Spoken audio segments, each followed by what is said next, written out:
ਸਤਿ ਸ਼੍ਰੀ ਅਕਾਲ ਜੀ। ਟੀਵੀ ਪੰਜਾਬ ਲਈ ਮੈਂ ਦਵਿੰਦਰ ਕੌਰ। ਭਾਰਤੀ ਰਿਜ਼ਰਵ ਬੈਂਕ ਨੇ ਹਾਲ ਹੀ ਵਿੱਚ ਆਪਣੀ ਰਿਪੋਰਟ ਵਿੱਚ ਖੁਲਾਸਾ ਕੀਤਾ ਹੈ ਕਿ ਸਾਡਾ ਮੁਲਕ ਆਰਥਿਕ ਮੰਦੀ ਦੇ ਦੌਰ ਵਿੱਚ ਦਾਖਲ ਹੋ ਚੁੱਕਾ ਹੈ। ਜ਼ਿਕਰਯੋਗ ਹੈ ਕਿ ਜੁਲਾਈ ਤੋਂ ਸਤੰਬਰ ਤੱਕ ਸਾਡੀ ਜਿਹੜੀ GDP ਸੀ ਉਹ ਘਟੀ ਹੈ ਤੇ ਉਸ ਤੋਂ ਪਹਿਲਾਂ ਵੀ ਮੁਲਕ ਦੇ ਹਾਲਾਤ ਬਹੁਤੇ ਚੰਗੇ ਨਹੀਂ ਰਹੇ। ਉੱਤੋਂ ਕੋਵਿਡ ਦੌਰਾਨ ਜੋ ਲੋਕਡਾਊਨ ਲੱਗਾ ਉਹਦੇ ਕਰਕੇ ਵੀ ਹਾਲਾਤ ਹੋਰ ਬਦਤਰ ਹੁੰਦੇ ਚਲੇ ਗਏ ਹਨ। ਅਸੀਂ ਇਸ ਸੰਬੰਧੀ ਗੱਲਬਾਤ ਕਰਦੇ ਹਾਂ। ਪੰਜਾਬੀ ਯੂਨੀਵਰਸਿਟੀ ਪਟਿਆਲਾ ਵਿੱਚ ਅਰਥ ਸ਼ਾਸਤਰ ਵਿਭਾਗ ਵਿੱਚ ਅਧਿਆਪਨ ਦਾ ਕਾਰਜ ਕਰ ਰਹੇ ਡਾਕਟਰ ਅਨੂਪਮਾ ਹਰਾ ਨਾਲ। ਡਾਕਟਰ ਅਨੂਪਮਾ ਜੀ, ਟੀਵੀ ਪੰਜਾਬ ਤੇ ਤੁਹਾਡਾ ਸਵਾਗਤ ਹੈ ਜੀ। ਸਤਿ ਸ਼੍ਰੀ ਅਕਾਲ।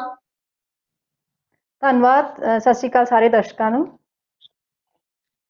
ਅਨੂਪਮਾ ਜੀ, ਜਿਸ ਤਰ੍ਹਾਂ RBI ਨੇ ਪਿਛਲੇ ਦਿਨੀ ਖੁਲਾਸਾ ਕੀਤਾ ਕਿ ਭਾਰਤ ਵਿੱਚ ਆਰਥਿਕ ਮੰਦੀ ਛਾ ਚੁੱਕੀ ਹੈ ਤੇ ਜਦੋਂ ਕਿ ਇਸ ਤੋਂ ਪਹਿਲਾਂ ਸਾਡੀ ਜਿਹੜੀ ਵਿਕਾਸ ਦਰ ਸੀ ਜਾਂ ਵਾਧਾ ਜੋ ਪ੍ਰੋਡਕਸ਼ਨ ਦਾ ਜਿਹੜੀ ਦਰ ਹੈ ਉਹ ਨੈਗੇਟਿਵ ਵਿੱਚ ਜਾ ਚੁੱਕੀ ਸੀ, ਤੇ ਇਹਦੇ ਕੀ ਮਾਇਨੇ ਨੇ ਸਾਡੇ ਆਮ ਲੋਕਾਂ ਨੂੰ?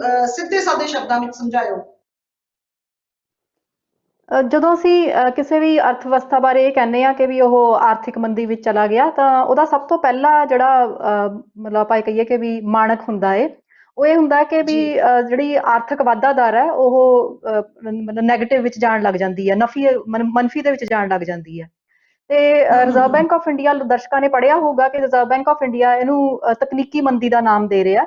ਤਾਂ ਤਕਨੀਕੀ ਮੰਦੀ ਦਾ ਹਮ ਅਰਥ ਇਹ ਹੁੰਦਾ ਹੈ ਵੀ ਜਦੋਂ ਕੋਈ ਅਰਥਚਾਰਾ ਲਗਾਤਾਰ 2 ਤਿਮਾਹੀਆਂ ਨੇ ਜਿਹੜੀਆਂ ਉਹ ਮਤਲਬ ਆਪਣੇ ਮੰਨਫੀ ਜਿਹੜੀ ਵਾਧਾ ਦਰ ਹੈ ਉਹਦੇ ਵਿੱਚ ਜਾ ਰਿਹਾ ਹੋਵੇ। ਹਾਲਾਂਕਿ ਹਮ ਜਿਹੜਾ ਮਤਲਬ ਸਾਡਾ ਵਿੱਤ ਮੰਤਰੀ ਨੇ ਸਾਨੂੰ ਇਹ ਕਿਹਾ ਹੈ ਕਿ ਵੀ ਅਸੀਂ ਰਿਕਵਰੀ ਵਾਲੇ ਪਾਸੇ ਆ, ਅਸੀਂ ਮੋੜਾ, ਸਾਡੀ ਅਰਥ ਵਿਵਸਥਾ ਨੂੰ ਮੋੜਾ ਪੈ ਰਿਹਾ, ਕਿਉਂਕਿ ਜਿਹੜੀ ਇਹ ਤੋਂ ਹਮ ਪਿਛਲੀ ਤਿਮਾਹੀ ਸੀਗੀ ਉਹਦੇ ਵਿੱਚ ਇਹ ਜਿਹੜੀ ਆਰਥਿਕ ਵਾਧਾ ਦਰ ਹੈ ਉਹ -23.8 ਸੀ, 24% ਮੰਨ ਲਓ, ਤੇ ਹੁਣ ਉਹ ਜੀ ਜੀ 8.6 ਹੈ। ਤੇ ਵੈਸੇ ਵੀ ਪਹਿਲਾਂ ਜਿਹੜੇ ਅੰਦਾਜ਼ੇ ਸੀਗੇ ਉਹ 9% ਤੋਂ ਵਧੇਰੇ ਦੇ ਸੀਗੇ, ਤੇ ਕੁਝ ਹੋਰ ਜਿਹੜੀਆਂ ਮਤਲਬ ਆਪਣੀਆਂ ਏਜੰਸੀਆਂ ਨੇ ਉਹ 10% ਤੋਂ ਵਧੇਰੇ ਵੀ ਦੱਸਦੀਆਂ ਸੀਗੀਆਂ। ਪਰ ਉਹਦੇ ਮੁਕਾਬਲੇ ਉਹਨਾਂ ਹਮ ਨੂੰ ਲੱਗਦਾ ਹੈ ਕਿ ਵੀ ਇਹ ਚੰਗਾ ਸਾਈਨ ਹੈ ਕਿ ਵੀ ਇਹ ਅਸੀਂ ਬਜਾਏ ਕਿ 10 ਦੇ ਜਾਂ ਬਜਾਏ ਕਿ 9 ਦੇ, ਵੀ ਇਹ ਹਮ 8.6% ਦੇ ਉੱਤੇ ਹੀ ਘਟੀ ਹੈ ਹਜੇ ਸਾਡੀ ਵਾਧਾ ਦਰ। ਤਾਂ ਇਹ ਉਹਦਾ ਹਮ ਮਤਲਬ ਅਰਥ ਹੈ। ਪਰ ਬਹੁਤ ਸਾਰੀਆਂ ਗੱਲਾਂ ਇਹਦੇ ਪਿੱਛੇ ਛੁਪੀਆਂ ਹੋਈਆਂ ਨੇ, ਵੀ ਜਿਵੇਂ ਸਿਰਫ ਇੱਕ ਜਿਹੜਾ ਆਪਾਂ ਇਹ ਕਹੀਏ ਕਿ ਵੀ ਰਾਸ਼ਟਰੀ ਉਤਪਾਦਨ ਦੀ ਵਾਧਾਦਾਰੀ ਇਕੱਲੀ ਆਰਥਿਕ ਮੰਦੀ ਦਾ ਜਿਹੜਾ ਹੈਗਾ ਵੀ ਉਹ ਸੂਚਕ ਨਹੀਂ ਹੁੰਦੀ। ਹੋਰ ਕਈ ਚੀਜ਼ਾਂ ਨੇ ਹਮ ਕਿ ਵੀ ਲੋਕਾਂ ਦੇ ਰੁਜ਼ਗਾਰ ਦੇ ਉੱਤੇ ਕੀ ਅਸਰ ਪਿਆ ਉਸ ਸਮੇਂ ਦੇ ਦੌਰਾਨ, ਤੇ ਹਮ ਗਰੀਬੀ ਦੇ ਉੱਤੇ ਕੀ ਅਸਰ ਪਿਆ, ਅਸਮਾਨਤਾ ਦੇ ਉੱਤੇ ਕੀ ਅਸਰ ਪਿਆ। ਤਾਂ ਇਹ ਸਾਰੀਆਂ ਹਮ ਚੀਜ਼ਾਂ, ਜਦੋਂ ਸਾਰੀਆਂ ਚੀਜ਼ਾਂ ਵਾਧਾ ਦਰਸਾ ਰਹੀਆਂ ਹੁੰਦੀਆਂ ਨੇ, ਖਾਸ ਕਰਕੇ ਜੀ ਜਦੋਂ ਮਤਲਬ ਅਰਥ ਵਿਵਸਥਾ ਹੈ ਜਿਹੜਾ ਉਹਦੇ ਉਤਪਾਦਨ ਦੇ ਵਿੱਚ ਕਮੀ ਆ ਰਹੀ ਹੋਵੇ, ਤਾਂ ਅਸੀਂ ਉਹਨੂੰ ਅਸੀਂ ਮੰਦੀ ਵਾਲੇ ਪਾਸੇ ਇਸ਼ਾਰਾ ਕਰਦੇ ਹਾਂ। ਤੇ ਉਸ ਹਿਸਾਬ ਦੇ ਹਮ ਨਾਲ ਬੇਸ਼ੱਕ ਅਸੀਂ 8.6% ਨੂੰ ਵਿੱਤ ਮੰਤਰੀ ਸਾਡਾ ਹੈ ਜਿਹੜਾ ਉਹ ਇਹਨੂੰ ਇੱਕ ਰਿਕਵਰੀ ਮੰਨਦਾ ਹੋਵੇ, ਪਰ ਜੇ ਆਪਾਂ ਉਹਨਾਂ ਹਮ ਸੂਚਕਾਂ ਦੇ ਉੱਤੇ ਆਪਾਂ ਧਿਆਨ ਦਈਏ ਤਾਂ ਇਹ ਰਿਕਵਰੀ ਨਹੀਂ ਹੈਗੀ, ਬਲਕਿ ਉਹ ਹੋਰ ਘਟਾਅ ਵਾਲੇ ਪਾਸੇ ਗਏ ਨੇ, ਉਹ ਹੋਰ ਮਾੜੀਆਂ ਸਥਿਤੀਆਂ ਹੋਈਆਂ ਨੇ। ਤਾਂ ਇਹ ਸਿੱਧੇ ਹਮ ਸਿੱਧੇ ਇਹ ਆਰਥਿਕ ਮੰਦੀ ਦੇ ਆਪਾਂ ਇਹ ਕਹੀਏ ਕਿ ਇਸ਼ਾਰੇ ਨੇ, ਵੀ ਭਾਰਤ ਹੈ ਜਿਹੜਾ ਉਹ ਬਹੁਤ ਘੋਰ ਮੰਦੀ ਵਾਲੀ ਦਿਸ਼ਾ ਵਾਲੇ ਪਾਸੇ ਜਾ ਰਿਹਾ ਹੈ। ਤੇ ਜਿਹੜਾ ਆਪਣੇ ਵਿੱਤ ਮੰਤਰੀ ਨੇ ਰਾਹਤ ਪੈਕੇਜ ਐਲਾਨਿਆ, ਨਿਰਮਲਾ ਸੀਤਾਰਮਨ ਨੇ, ਉਹ ਉਸ ਦੇ ਨਾਲ ਹੀ ਇਸ ਦਾ ਹਾਂਜੀ, ਕੀ ਅਸਰ ਹੋਏਗਾ? ਉਹ ਰਾਹਤ ਮੈਂ ਪੈਕੇਜ ਤਾਂ ਸਮਝ ਲਓ ਕਿ ਵੀ ਊਂਠ ਦੇ ਮੂੰਹ 'ਚ ਜੀਰੇ ਵਾਂਗੂ ਹੈ, ਵੀ ਕਿਉਂਕਿ ਜਦੋਂ ਮਤਲਬ ਇਹ ਕਹਿੰਦੇ ਨੇ ਕਿ ਵੀ ਹੁਣ ਅਸੀਂ ਕੁੱਲ ਮਿਲਾ ਕੇ ਸਾਡਾ 15% ਹੋ ਗਿਆ, ਤਾਂ ਪਹਿਲਾਂ ਜਦੋਂ ਆਪਾਂ 10 ਲੱਖ ਕਰੋੜ ਦਾ ਦਿੱਤਾ ਸੀਗਾ ਤਾਂ ਉਦੋਂ ਆਪਾਂ ਉਹਨੂੰ ਆਪਣੀ ਆਪਣੀ ਜਿਹੜੀ ਘਰੇਲੂ ਅਰਥ ਵਿਵਸਥਾ ਹੈ ਤਾਂ ਉਹਦਾ ਆਪਾਂ ਕਹਿੰਦੇ ਸੀਗੇ ਵੀ ਇਹ 10% ਹੈ। ਤੇ ਹੁਣ ਅਸੀਂ ਸਿਰਫ 2.5 ਲੱਖ ਰੁਪਏ ਦਾ ਦਿੱਤਾ ਹੈ, 2.65 ਲੱਖ ਕਰੋੜ ਰੁਪਏ ਦਾ ਹੈਗਾ ਏ। ਤੇ ਉਹਦੇ ਜੀ ਜੀ ਵਿੱਚ ਵੀ ਅਸਲੀ ਜਿਹੜਾ ਹੈਗਾ, ਜਿਹੜਾ ਵੱਡਾ ਖਰਚਾ ਉਹ 65,000 ਕਰੋੜ ਰੁਪਏ ਦਾ ਜਿਹੜਾ ਉਹ ਫਰਟੀਲਾਈਜ਼ਰ ਦੀ ਸਬਸਿਡੀ ਦਾ ਏ। ਬਾਕੀ ਸਾਰੀਆਂ ਚੀਜ਼ਾਂ ਤਾਂ 5-7 ਸਾਲਾਂ ਵਿੱਚ ਵੰਡੀਆਂ ਹੋਈਆਂ ਨੇ, ਤੇ ਕੁਝ ਕੁ ਚੀਜ਼ਾਂ ਤਾਂ ਹਮ ਇਹੋ ਜਿਹੀਆਂ ਨੇ ਜਿਹੜੀਆਂ ਕਿ ਕਰਜ਼ੇ ਦੇ ਰੂਪ ਵਿੱਚ ਵੱਧ ਨੇ। ਉਹ ਹਮ ਮਤਲਬ ਆਪਾਂ ਜੇ ਕਹੀਏ ਕਿ ਵੀ ਜਿਹੜਾ ਹੁਣ ਵਾਲਾ ਸਾਲ ਹੈ, ਉਸ ਸਾਲ ਦੇ ਵਿੱਚ ਕੋਈ ਬਹੁਤ ਵੱਡਾ ਰਾਹਤ ਪੈਕੇਜ ਨਹੀਂ ਮਿਲਣ ਵਾਲਾ ਹੈਗਾ। ਇਹ ਮਤਲਬ ਅੰਕੜਿਆਂ ਦੀ ਖੇਡ ਹੈ, ਵੀ ਬਹੁਤਾ ਹਿੱਸਾ ਹੈ ਜਿਹੜਾ ਉਹ ਕਰਜ਼ਿਆਂ ਦੇ ਰੂਪ ਦੇ ਵਿੱਚ ਹੈ। ਜਿਵੇਂ ਉਹਨਾਂ ਨੇ ਇੱਕ ਪ੍ਰੋਡਕਸ਼ਨ ਲਿੰਕਡ ਇਨਸੈਂਟਿਵ ਦਿੱਤੇ ਨੇ, PLI ਕਹਿੰਦੇ ਆ ਉਹਨੂੰ, ਤਾਂ ਮਤਲਬ ਜੀ ਉਤਪਾਦਨ ਦੇ ਨਾਲ ਰਿਲੇਟਡ ਜਿਹੜੀਆਂ ਸਾਡੀਆਂ ਹੋਣਗੀਆਂ ਮਤਲਬ ਉਦਯੋਗ ਨੇ ਉਹਨਾਂ ਨੂੰ ਦਿੱਤੇ ਹੋਏ ਆ। ਉਹ ਤਾਂ ਹੁਣ 5 ਸਾਲਾਂ ਜੀ ਵਿੱਚ ਵੰਡੇ ਹੋਏ ਨੇ। ਜੇ ਆਪਾਂ ਹੁਣ ਸੋਚ ਕੇ ਦੇਖੀਏ ਵੀ ਉਹ 1.45 ਲੱਖ ਕਰੋੜ ਰੁਪਏ ਦਾ ਉਹ ਇਨਸੈਂਟਿਵ ਹੈਗਾ ਏ, ਉਹਨੂੰ 5 ਸਾਲ ਦੇ ਇਹ ਵਿੱਚ ਤਾਂ ਵੰਡ ਦਈਏ ਤਾਂ 1 ਸਾਲ ਦੇ, ਹਾਂ, ਉਹਦੇ ਵਿੱਚ ਬਣੇ ਸਾਰੇ 29,000 ਕਰੋੜ ਰੁਪਏ। ਤੇ 29,000 ਕਰੋੜ ਦੇ ਰੁਪਏ ਜੋ ਸਮਝ ਲਓ ਆਹ ਸਾਲ ਤਾਂ ਗਿਆ, ਆਹ ਸਾਲ ਦੇ ਵਿੱਚ ਤਾਂ ਰਹਿ ਹੀ 4 ਮਹੀਨੇ ਗਏ। ਤਾਂ ਇਹਦੇ ਚੋਂ ਕਿੰਨੇ ਕੁ ਖਰਚੇ ਜਾਣਗੇ। ਤਾਂ ਇਹ ਸਾਰੀਆਂ ਚੀਜ਼ਾਂ ਨੇ ਜਿਹੜੀਆਂ ਉਹ ਫੌਰੀ ਉਹਦੀਆਂ ਵਾਲੀਆਂ ਕੋਈ ਨਹੀਂ ਹੈਗੀਆਂ। ਜੇ ਫਰਟੀਲਾਈਜ਼ਰ ਦੇ ਉੱਤੇ 65,000 ਕਰੋੜ ਰੁਪਏ ਇਹਨਾਂ ਨੇ ਅਨਾਉਂਸ ਕੀਤਾ ਹੈ, ਜਿਹੜਾ ਇਹਨਾਂ ਨੇ 31 ਮਾਰਚ ਜੀ। ਤੱਕ ਮਤਲਬ ਦੇਣਾ ਹੈ। ਪਰ ਜਿਹੜਾ ਹਮ, ਫਰਟੀਲਾਈਜ਼ਰ ਵਾਲਾ ਹੈਗਾ ਉਹ ਮਤਲਬ ਸਾਨੂੰ ਇਹ ਵੀ ਯਾਦ ਰੱਖਣਾ ਚਾਹੀਦਾ ਕਿ ਵੀ ਹਜੇ ਜਿਹੜੀ ਸਾਡੀ ਭਾਰਤ ਸਰਕਾਰ ਹੈ ਉਹ ਫਰਟੀਲਾਈਜ਼ਰ ਏਜੰਸੀਆਂ ਦੀਆਂ ਜਿਹੜੀਆਂ ਕੰਪਨੀਆਂ ਨੂੰ ਆਪਾਂ ਸਬਸਿਡੀ ਦਿੰਦੇ ਹੁੰਦੇ ਆ, ਉਹਦੇ ਹਜੇ 50,000 ਕਰੋੜ ਰੁਪਏ ਦੀ ਪਹਿਲਾਂ ਹੀ ਦੇਣਦਾਰ ਹੈ, ਜਿਹੜੇ ਹਜੇ ਉਹਦੇ ਪੈਂਡਿੰਗ ਪਏ ਨੇ। ਇਸ ਕਰਕੇ ਇਹ ਜੀ ਜੀ। ਕੋਈ ਮਤਲਬ ਵਾਧਾ ਨਹੀਂ ਹੈਗਾ, ਮੈਨੂੰ ਲੱਗਦਾ ਕਿ ਵੀ ਇਹ ਬਸ ਵਿਖਾਵਾ ਹੀ ਆ ਸਿਰਫ। ਇਹਦਾ ਮਤਲਬ ਜਿਹੜੇ ਪਹਿਲਾਂ ਵੀ ਕੇਂਦਰ ਸਰਕਾਰ ਤੇ ਦੋਸ਼ ਲੱਗਦੇ ਰਹੇ ਨੇ ਕਿ ਜਦੋਂ ਆਪਣੀ ਆਪਾਂ ਥੱਲੇ ਵੱਲ ਨੂੰ ਜਾ ਰਹੇ ਹਾਂ, ਰੁਜ਼ਗਾਰ ਪੱਖੋਂ ਤੇ ਹੋਰ ਸਹੂਲਤਾਂ ਪੱਖੋਂ ਸਥਿਤੀ ਲੋਕਾਂ ਦੀ ਖਰੀਦ ਸ਼ਕਤੀ ਜਿਸ ਤਰ੍ਹਾਂ ਨਹੀਂ ਰਹੀ, ਜਾਂ COVID-19 ਦੇ ਬਹਾਨੇ ਹੋਰ ਬੜਾ ਕੁਝ ਹੋ ਗਿਆ, ਤਾਂ ਇਹਦਾ ਮਤਲਬ ਇਹ ਮੰਨ ਲਿਆ ਜਾਵੇ ਕਿ ਵਿਰੋਧੀ ਪਾਰਟੀਆਂ ਜਾਂ ਵਿਰੋਧੀ ਧਿਰਾਂ ਜਦੋਂ ਕਹਿੰਦੀਆਂ ਨੇ ਕਿ ਸਰਕਾਰ ਅੰਕੜਿਆਂ ਨਾਲ ਖੇਡ ਕੇ ਲੋਕਾਂ ਨੂੰ ਗੁੰਮਰਾਹ ਕਰਨ ਦਾ ਯਤਨ ਕਰ ਰਹੀ ਹੈ, ਇਹਦੇ ਵਿੱਚ ਇਹਦਾ ਮਤਲਬ ਕਾਫੀ ਹੱਦ ਤੱਕ ਸੱਚਾਈ ਹੈ। ਇਹ ਗੱਲ ਹੈਗੀ ਆ ਕਿ ਪਰ ਮੈਨੂੰ ਇਹ ਲੱਗਦਾ ਕਿ ਵਿਰੋਧੀ ਧਿਰਾਂ ਦਾ ਵੀ ਓਡਾ ਹੱਕ ਨਹੀਂ ਬਣਦਾ ਹੈਗਾ, ਕਿਉਂਕਿ ਭਾਰਤ ਹੈ ਜਿਹੜਾ ਵੀ ਉਹ ਪਿਛਲੇ ਕਾਫੀ ਚਿਰ ਤੋਂ ਇਸ ਮੰਦੀ ਦੇ ਦੌਰ ਦੇ ਮਤਲਬ ਆਪਾਂ ਇਹ ਕਹੀਏ ਕਿ ਵੀ ਇਸ਼ਾਰੇ ਕਰ ਰਿਹਾ ਸੀਗਾ। ਜਿਵੇਂ ਮਤਲਬ ਹੁਣ ਤੱਕ ਦਾ ਜਿਹੜਾ ਸਭ ਤੋਂ ਵੱਡਾ ਆਪਾਂ ਵਾਧਾ ਦਰ ਵਾਲਾ ਸਮਾਂ ਕਹਿ ਸਕਦੇ ਹਾਂ, ਉਹ 2003 ਤੋਂ ਲੈ ਕੇ 2007-8 ਤੱਕ ਦਾ ਸੀਗਾ, ਜਿਹਦੇ ਵਿੱਚ ਕਾਫੀ ਵਾਧਾ ਹੋਇਆ। ਤੇ ਆਪਾਂ ਮਤਲਬ ਇਸ 2000 ਤੋਂ ਬਾਅਦ ਵਾਲੇ ਸਮੇਂ ਦੇ ਵਿੱਚ, ਜਾਂ ਆਪਾਂ ਐ ਕਹਿ ਦਈਏ ਕਿ ਵੀ ਜਿਹੜਾ ਮਤਲਬ ਉਦਾਰਵਾਦੀ ਸਮਾਂ ਸੀਗਾ, ਉਹਦੇ ਸਮੇਂ ਦੇ ਵਿੱਚ ਮਤਲਬ ਚੰਗੀ ਤੇਜ਼ੀ ਉਹਦੇ ਵਿੱਚ ਦਿਖਾਈ ਦਿੱਤੀ ਗਈ ਸੀਗੀ। ਪਰ ਉਸ ਸਮੇਂ ਦੇ ਵਿੱਚ ਦੇਖੋ ਮਤਲਬ ਜਿਹੜੀ ਗੱਲ ਸਮਝਣ ਵਾਲੀ ਆ, ਜਿਹਨੂੰ ਕਿ ਆਪਾਂ ਬਾਅਦ ਵਿੱਚੋਂ ਆਪਣੇ ਪ੍ਰੈਜ਼ੈਂਟ ਸਿਨਾਰੀਓ ਦੇ ਵਿੱਚ ਆਪਾਂ ਜੋੜ ਸਕਦੇ ਹਾਂ, ਉਹ ਹੈਗੀ ਕਿ ਵੀ ਰਾਸ਼ਟਰੀ ਆਮਦਨ ਦੇ ਨਾ ਮਤਲਬ ਮੁੱਖ ਤੌਰ ਦੇ ਉੱਤੇ ਜੇ ਆਪਾਂ ਇਕੱਲੀ ਘਰੇਲੂ ਆਮਦਨ ਕਹੀਏ ਤਾਂ ਘਰੇਲੂ ਆਮਦਨ ਦੇ ਮੁੱਖ ਤੌਰ ਦੇ ਉੱਤੇ 3 ਹਿੱਸੇ ਹੁੰਦੇ ਨੇ। ਵੀ ਆਪਣਾ ਆਪਾਂ ਕਹੀਏ ਵੀ ਉਪਭੋਗ ਖਰਚਾ, ਨਿਵੇਸ਼ ਖਰਚਾ ਤੇ ਸਰਕਾਰੀ ਖਰਚਾ। ਤੇ ਜੇ ਸਰਕਾਰੀ ਖਰਚੇ ਨੂੰ ਵੀ ਆਪਾਂ ਨਿਵੇਸ਼ ਤੇ ਉਹਦੇ ਵਿੱਚ ਵੰਡ ਦਈਏ ਤਾਂ ਆਪਾਂ ਇਹ ਕਹਾਂਗੇ ਵੀ ਉਪਭੋਗ ਖਰਚਾ ਤੇ ਨਿਵੇਸ਼ ਖਰਚਾ। ਵੀ ਜੇ ਆਪਾਂ ਸਰਕਾਰ ਖਰਚਾ ਹੈ ਜਿਹੜਾ ਵੀ ਉਹ ਜਾਂ ਉਪਭੋਗ ਖਰਚਾ ਹੁੰਦਾ ਜਾਂ ਨਿਵੇਸ਼ ਦੇ ਵਿੱਚ ਪਾਇਆ ਜਾਂਦਾ, ਤਾਂ ਆਪਾਂ ਮਤਲਬ ਵੀ ਕੁੱਲ ਮਿਲਾ ਕੇ ਆਪਾਂ ਉਪਭੋਗ ਖਰਚਾ ਤੇ ਨਿਵੇਸ਼ ਖਰਚਾ ਕਹਿੰਦੇ ਆ। ਤੇ ਜੇ ਆਪਾਂ ਨੂੰ ਰਾਸ਼ਟਰੀ ਆਮਦਨ ਬਣਾਉਣਾ ਹੋਵੇ ਘਰੇਲੂ ਉਤਪਾਦ ਨੂੰ, ਤਾਂ ਉਹਦੇ ਵਿੱਚ ਆਪਾਂ ਨਿਰਯਾਤ ਨੇ ਜਿਹੜੇ ਜਾਂ ਆਯਾਤ ਨੇ ਉਹ ਆਪਾਂ ਉਹਦੇ ਵਿੱਚ ਸ਼ਾਮਲ ਕਰ ਲੈਂਦੇ ਆ, ਜਿਹਨੂੰ ਆਪਾਂ ਇਹ ਕਹਿੰਗੇ ਵਿਦੇਸ਼ੀ ਵਪਾਰ ਹੈ ਜਿਹੜਾ ਉਹ ਆਪਾਂ ਸ਼ਾਮਲ ਕਰ ਲੈਂਦੇ ਆ। ਤਾਂ ਜੇ ਆਪਾਂ ਮਤਲਬ ਉਹ 2003 ਤੋਂ 2008 ਤੱਕ ਦਾ ਸਮਾਂ ਲਈਏ ਤਾਂ ਉਹਦੇ ਵਿੱਚ ਇਹ ਤਿੰਨੇ ਚੀਜ਼ਾਂ ਵੱਧ ਰਹੀਆਂ ਸੀਗੀਆਂ। ਆਪਣਾ ਉਪਭੋਗ ਵੀ ਵੱਧ ਰਿਹਾ ਸੀਗਾ, ਉਹਦੇ ਵਿੱਚ ਨਿਵੇਸ਼ ਵੀ ਵੱਧ ਰਿਹਾ ਸੀਗਾ, ਉਹਦੇ ਵਿੱਚ ਆਪਣੇ ਕੋਲੇ ਵਿਦੇਸ਼ੀ ਵਪਾਰ ਦੇ ਵਿੱਚ ਵੀ ਵਾਧਾ ਹੋਇਆ ਸੀਗਾ। ਪਰ ਅਸਲ ਗੱਲ ਇਹ ਹੈ ਕਿ ਵੀ ਜਿਹੜਾ ਉਹ ਵਾਧਾ ਹੋਇਆ ਸੀਗਾ ਉਹ ਅਸਲ ਦੇ ਵਿੱਚ ਇਸ ਕਰਕੇ ਹੋਇਆ ਸੀ, ਨਿਵੇਸ਼ ਦੇ ਵਿੱਚ ਵਾਧਾ ਇਸ ਕਰਕੇ ਹੋਇਆ ਸੀ ਕਿਉਂਕਿ ਸਰਕਾਰ ਨੇ ਉਸ ਟਾਈਮ ਦੇ ਵਿੱਚ ਜਿਹੜਾ ਨਿੱਜੀ ਖੇਤਰ ਹੈ ਉਹਨੂੰ ਬਹੁਤ ਜ਼ਿਆਦਾ ਕਰਜ਼ੇ ਦਿੱਤੇ, ਅੰਨੇ ਕਰਜ਼ੇ ਦਿੱਤੇ ਉਹਨੂੰ, ਮਤਲਬ ਵੱਡੇ ਜਿਹੜੇ ਕਾਰਪੋਰੇਟ ਜਗਤ ਨੇ ਉਹਨੂੰ ਅੰਨੇ ਕਰਜ਼ੇ ਦਿੱਤੇ। ਤੇ ਮਤਲਬ ਇੰਨੇ ਜ਼ਿਆਦਾ ਕਰਜ਼ਿਆਂ ਦੇ ਸਿਰ ਦੇ ਉੱਤੇ ਵੀ ਉਹਨਾਂ ਨੇ ਜਿਵੇਂ ਮਤਲਬ ਜਿੰਨੇ ਵੀ ਸਾਡੇ ਆਪਣੇ ਇਨਫਰਾਸਟਰਕਚਰ ਦੇ ਪ੍ਰੋਜੈਕਟ ਸੀਗੇ ਤਾਂ ਉਹਨਾਂ ਦੇ ਵਿੱਚ ਉਹ ਪਬਲਿਕ ਪ੍ਰਾਈਵੇਟ ਪਾਰਟੀਸਪੇਸ਼ਨ ਦੇ ਵਿੱਚ ਕੀਤਾ। ਪਰ ਉਸ ਸਮੇਂ ਦੇ ਵਿੱਚ ਸਰਕਾਰ ਨੇ ਆਪਣੇ ਹੱਥ ਪਬਲਿਕ ਇਨਵੈਸਟਮੈਂਟ ਦੇ ਵਿੱਚੋਂ ਖਿੱਚਣੇ ਸ਼ੁਰੂ ਕਰਤੇ ਸੀਗੇ। ਹੁਣ ਜਿਹੜਾ ਮਤਲਬ ਕੀ ਉਹ ਕਾਰਕ ਵੀ ਆਧਾਰ ਬਣ ਹੁਣ ਦੀ ਮੰਦੀ ਦਾ? ਬਿਲਕੁਲ ਬਣਦੇ ਆ। ਹਾਂ, ਮੈਂ ਇਹਦੇ ਨਾਲ ਅੱਗੋਂ ਇਹ ਗੱਲ ਜੋੜ ਰਹੀ ਹਾਂ ਕਿ ਵੀ ਜਿਹੜਾ ਮਤਲਬ ਬੈਂਕ ਮਨੀ ਦੇ ਬੇਸ ਦੇ ਉੱਤੇ ਵੀ ਜੇ ਉਹਨੂੰ ਉਤਪਾਦਨ ਦੇ ਵਿੱਚ ਨਾ ਲਗਾਇਆ ਜਾਵੇ ਤਾਂ ਉਹ ਇੱਕ ਗੁਬਾਰੇ ਵਾਂਗੂ ਹੈ ਵੀ ਜਿਹਨੇ ਫੁੱਟਣਾ ਹੀ ਫੁੱਟਣਾ। ਤਾਂ ਉਹ ਜਿਹੜਾ ਹੈਗਾ ਵੀ ਬਹੁਤਾ ਸਮਾਂ ਉਹ ਚੱਲਿਆ ਨਹੀਂ ਹੈਗਾ ਤੇ ਹੁਣ ਬਾਅਦ ਵਿੱਚ ਉਹ ਜਿਹੜਾ ਕ੍ਰੈਡਿਟ ਬਬਲ ਹੈ ਸਾਡਾ ਉਹ ਫੁੱਟ ਗਿਆ। ਤੇ ਹੁਣ ਮਸਲਾ ਇਹ ਹੈ ਕਿ ਵੀ ਜਿਹੜੀ ਸਾਡੀ ਭਾਰਤ ਦੀ ਅਰਥ ਵਿਵਸਥਾ ਵੀ ਤੁਸੀਂ ਐ ਸੋਚ ਲਓ ਵੀ ਕੋਈ ਚੀਜ਼, ਇੱਕ ਮਸ਼ੀਨ ਚੱਲਦੀ ਹੋਵੇ, ਉਹਦੇ 3 ਇੰਜਨ ਹੋਣ, ਵੀ ਉਹਦਾ ਇੱਕ ਇੰਜਨ ਉਪਭੋਗ ਦਾ ਇੰਜਨ ਹੋਵੇ, ਉਹਦਾ ਇੱਕ ਇੰਜਨ ਨਿਵੇਸ਼ ਦਾ ਇੰਜਨ ਹੋਵੇ ਤੇ ਇੱਕ ਹੈਗਾ ਇੰਜਨ ਹੈ ਉਹਦਾ ਸਰਕਾਰੀ ਖਰਚਾ ਹੋਵੇ ਜਾਂ ਵਿਦੇਸ਼ੀ ਵਪਾਰ ਹੋਵੇ, ਇੱਕ ਇੰਜਨ ਇਹ ਹੋਵੇ। ਹੁਣ ਉਹਦੇ ਬਾਕੀ 2 ਇੰਜਨ ਬੈਠ ਗਏ। ਹੁਣ ਕੱਲੀ ਸਾਡੀ ਜਿਹੜੀ ਅਰਥ ਵਿਵਸਥਾ ਸੀਗੀ ਉਹ ਉਪਭੋਗ ਦੇ ਇੰਜਨ ਤੇ ਬੈਠੀ ਸੀਗੀ। ਜਿਹੜਾ ਉਪਭੋਗ ਦਾ ਖਰਚਾ ਏ, ਹਾਂ ਸਿਰਫ ਲੋਕਾਂ ਦੇ ਉੱਤੇ ਜਿਹੜਾ ਸਾਡਾ ਉਹਦੇ ਉੱਤੇ ਬੈਠੀ ਸੀਗੀ। ਜਿਹੜਾ ਸਾਡੀ ਰਾਸ਼ਟਰੀ ਆਮਦਨ ਦਾ ਹਾਂਜੀ ਜੀ ਹਾਂ ਮਤਲਬ ਰਾਸ਼ਟਰੀ ਆਮਦਨ ਦਾ ਲਗਭਗ 56% ਹਿੱਸਾ ਹੈ ਜਿਹੜਾ 60 ਵੀ ਰਿਹਾ ਹੈ ਵੀ ਉਹ ਸਿਰਫ ਉਪਭੋਗ ਖਰਚੇ ਦੇ ਸਿਰ ਦੇ ਉੱਤੇ ਖੜਾ ਸੀਗਾ। ਤੇ ਅਸਲੀ ਪਟਾਕਾ ਇਕਨੋਮੀ ਦਾ ਪਿਆ ਹੀ ਇਸ ਕਰਕੇ ਵੀ ਜਦੋਂ ਤੁਹਾਡੀ ਅਰਥ ਵਿਵਸਥਾ ਇੱਕ ਇੰਜਨ ਦੇ ਉੱਤੇ ਖੜੀ ਹੈ ਤੇ ਜਦੋਂ ਇਹੋ ਜਿਹਾ ਕੋਈ ਵੀ ਸੰਕਟ ਆਉਂਦਾ ਏ ਤਾਂ ਸਭ ਤੋਂ ਪਹਿਲਾਂ ਕਿਹੜਾ ਇੰਜਨ ਖੜਿਆ? ਬਾਕੀ ਤਾਂ ਖੜੇ ਸੀਗੇ। ਤਾਂ ਉਪਭੋਗ ਘਟ ਗਿਆ ਲੋਕਾਂ ਦਾ ਕਿਉਂਕਿ ਨੌਕਰੀਆਂ ਖਟੀਆਂ, ਮਤਲਬ ਲੋਕਡਾਊਨ ਹੋਇਆ, ਲੋਕਡਾਊਨ ਵੀ ਬੜੇ ਮਤਲਬ ਗਲਤ ਤਰੀਕੇ ਦੇ ਨਾਲ ਲਾਗੂ ਕੀਤਾ ਗਿਆ। ਵੀ ਸਾਨੂੰ ਹਮ ਪਤਾ ਹਮ ਹੈ ਕਿ ਵੀ ਸਾਡੀਆਂ ਜਿਹੜੀਆਂ ਹੈਗੀਆਂ ਨਹੀਂ, ਸਾਡੀ ਜਿਹੜੀ ਪੂਰੀ ਭਾਰਤੀ ਜਨਤਾ ਏ, ਉਹਦਾ ਜਿਹੜਾ 95% ਹਿੱਸਾ ਏ ਉਹ ਆਪਣੇ ਗੈਰ ਸੰਗਠਿਤ ਖੇਤਰ ਦੇ ਉੱਤੇ, ਇਨਫਾਰਮਲ ਸੈਕਟਰ ਉੱਤੇ ਨਿਰਭਰ ਕਰਦਾ ਹੈ। ਉਹ ਇਨਫਾਰਮਲ ਜੀ ਸੈਕਟਰ ਨੂੰ ਜੀ ਸਭ ਤੋਂ ਵੱਡੀ ਮਾਰ ਪਈ। ਤੇ ਜਦੋਂ ਹੁਣ ਸਭ ਤੋਂ ਵੱਡੀ ਉਪਭੋਗ ਬੈਠ ਗਿਆ, ਹਾਂ ਜਦੋਂ ਉਪਭੋਗ ਬੈਠ ਹਮ ਗਿਆ ਤਾਂ ਇਹ ਐਡਾ ਵੱਡਾ ਤਾਂ ਹਿੱਸਾ ਹੋਣਾ ਹੀ ਹੋਣਾ ਸੀਗਾ। ਕਈ ਜਣਿਆਂ ਦਾ ਤਾਂ ਹਮ ਇਹ ਵੀ ਕਹਿਣਾ ਹੈ ਮਾਹਰਾਂ ਦਾ ਕਿ ਵੀ ਜਦੋਂ ਸਰਕਾਰ ਇਹ ਅੰਦਾਜ਼ੇ ਲਗਾਉਂਦੀ ਹੈ ਕਿ ਵੀ ਸਾਡੀ ਮਤਲਬ ਜਿਹੜੀ ਪਿਛਲੀ ਤਿਮਾਹੀ ਸੀਗੀ ਉਹਦੇ ਚੋਂ 24% ਸਾਡੀ ਜੀਡੀਪੀ ਘਟੀ, ਤਾਂ ਉਹ ਕਹਿੰਦਾ ਵੀ ਉਹ ਹਮ ਕਹਿੰਦੇ ਨੇ ਕਿ ਵੀ ਇਹ ਜਿਹੜੀ 24% ਦੀ ਘਟੀ ਹੈ ਤਾਂ ਇਹ ਅਸਲ ਦੇ ਵਿੱਚ ਸਿਰਫ ਫਾਰਮਲ ਸੈਕਟਰ ਦੇ ਅੰਦਾਜ਼ੇ ਨੇ। ਵੀ ਜੇ ਆਪਾਂ ਇਹਦੇ ਵਿੱਚ ਹਮ ਇਨਫਾਰਮਲ ਸੈਕਟਰ ਵੀ ਪਾ ਦਈਏ ਤਾਂ ਇਹ ਘਾਟਾ 70-80% ਦੇ ਨੇੜੇ ਤੇੜੇ ਜਾ ਵੜਦਾ ਹੈ।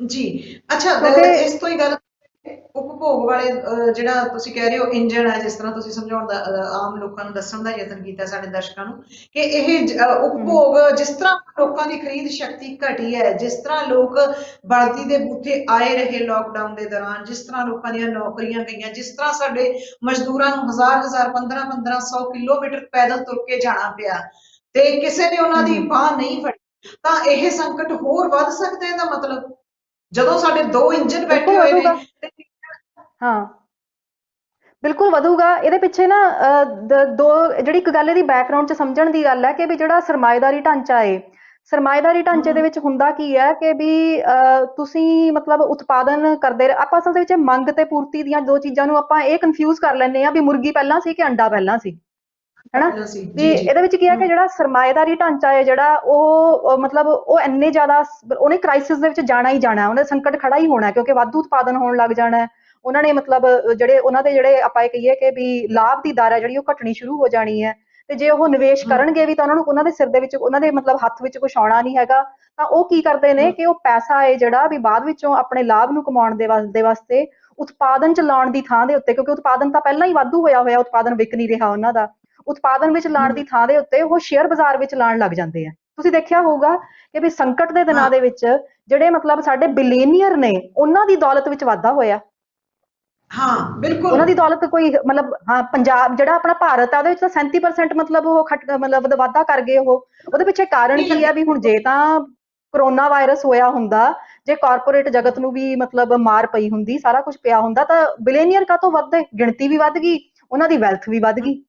ਉਹ ਹੁੰਦਾ ਕੀ ਹੈ ਬਹੁਤ ਕਿ ਬੁਰੀ ਵੀ ਤਰ੍ਹਾਂ ਜਦੋਂ ਉਹ ਕਹਿੰਦੇ, ਹਾਂ ਉਹ ਕਹਿੰਦੇ ਨੇ ਕਿ ਵੀ ਜਦੋਂ ਮਤਲਬ ਸੰਕਟ ਆਉਂਦਾ ਨਾ ਤਾਂ ਸੰਕਟ ਦੇ ਸਮੇਂ ਦੇ ਵਿੱਚ ਵੀ ਜਿਹੜੀ ਆਪਣੀ ਇਹ ਸਰਮਾਏਦਾਰੀ ਹੈ ਉਹਦੇ ਵਿੱਚ ਜਿਹੜੀ ਪੂੰਜੀ ਦਾ ਜਿਹੜਾ ਕੇਂਦਰੀਕਰਨ ਹੋਣਾ ਸ਼ੁਰੂ ਹੋ ਜਾਂਦਾ ਹੈ, ਮਤਲਬ ਜਿਹੜੀ ਦੌਲਤ ਹੈ ਕੁਝ ਲੋਕਾਂ ਦੇ ਹੱਥਾਂ ਵਿੱਚ ਕੇਂਦਰਿਤ ਹੋਣ ਲੱਗ ਜਾਂਦੀ ਹੈ ਤੇ ਕਿ ਉਹ ਪੂੰਜੀ ਦਾ ਉਤਪਾਦਨ ਤੇ ਖਰਚ ਮਹਾਰਾਜਾ। ਨਹੀਂ ਕਰਦੇ।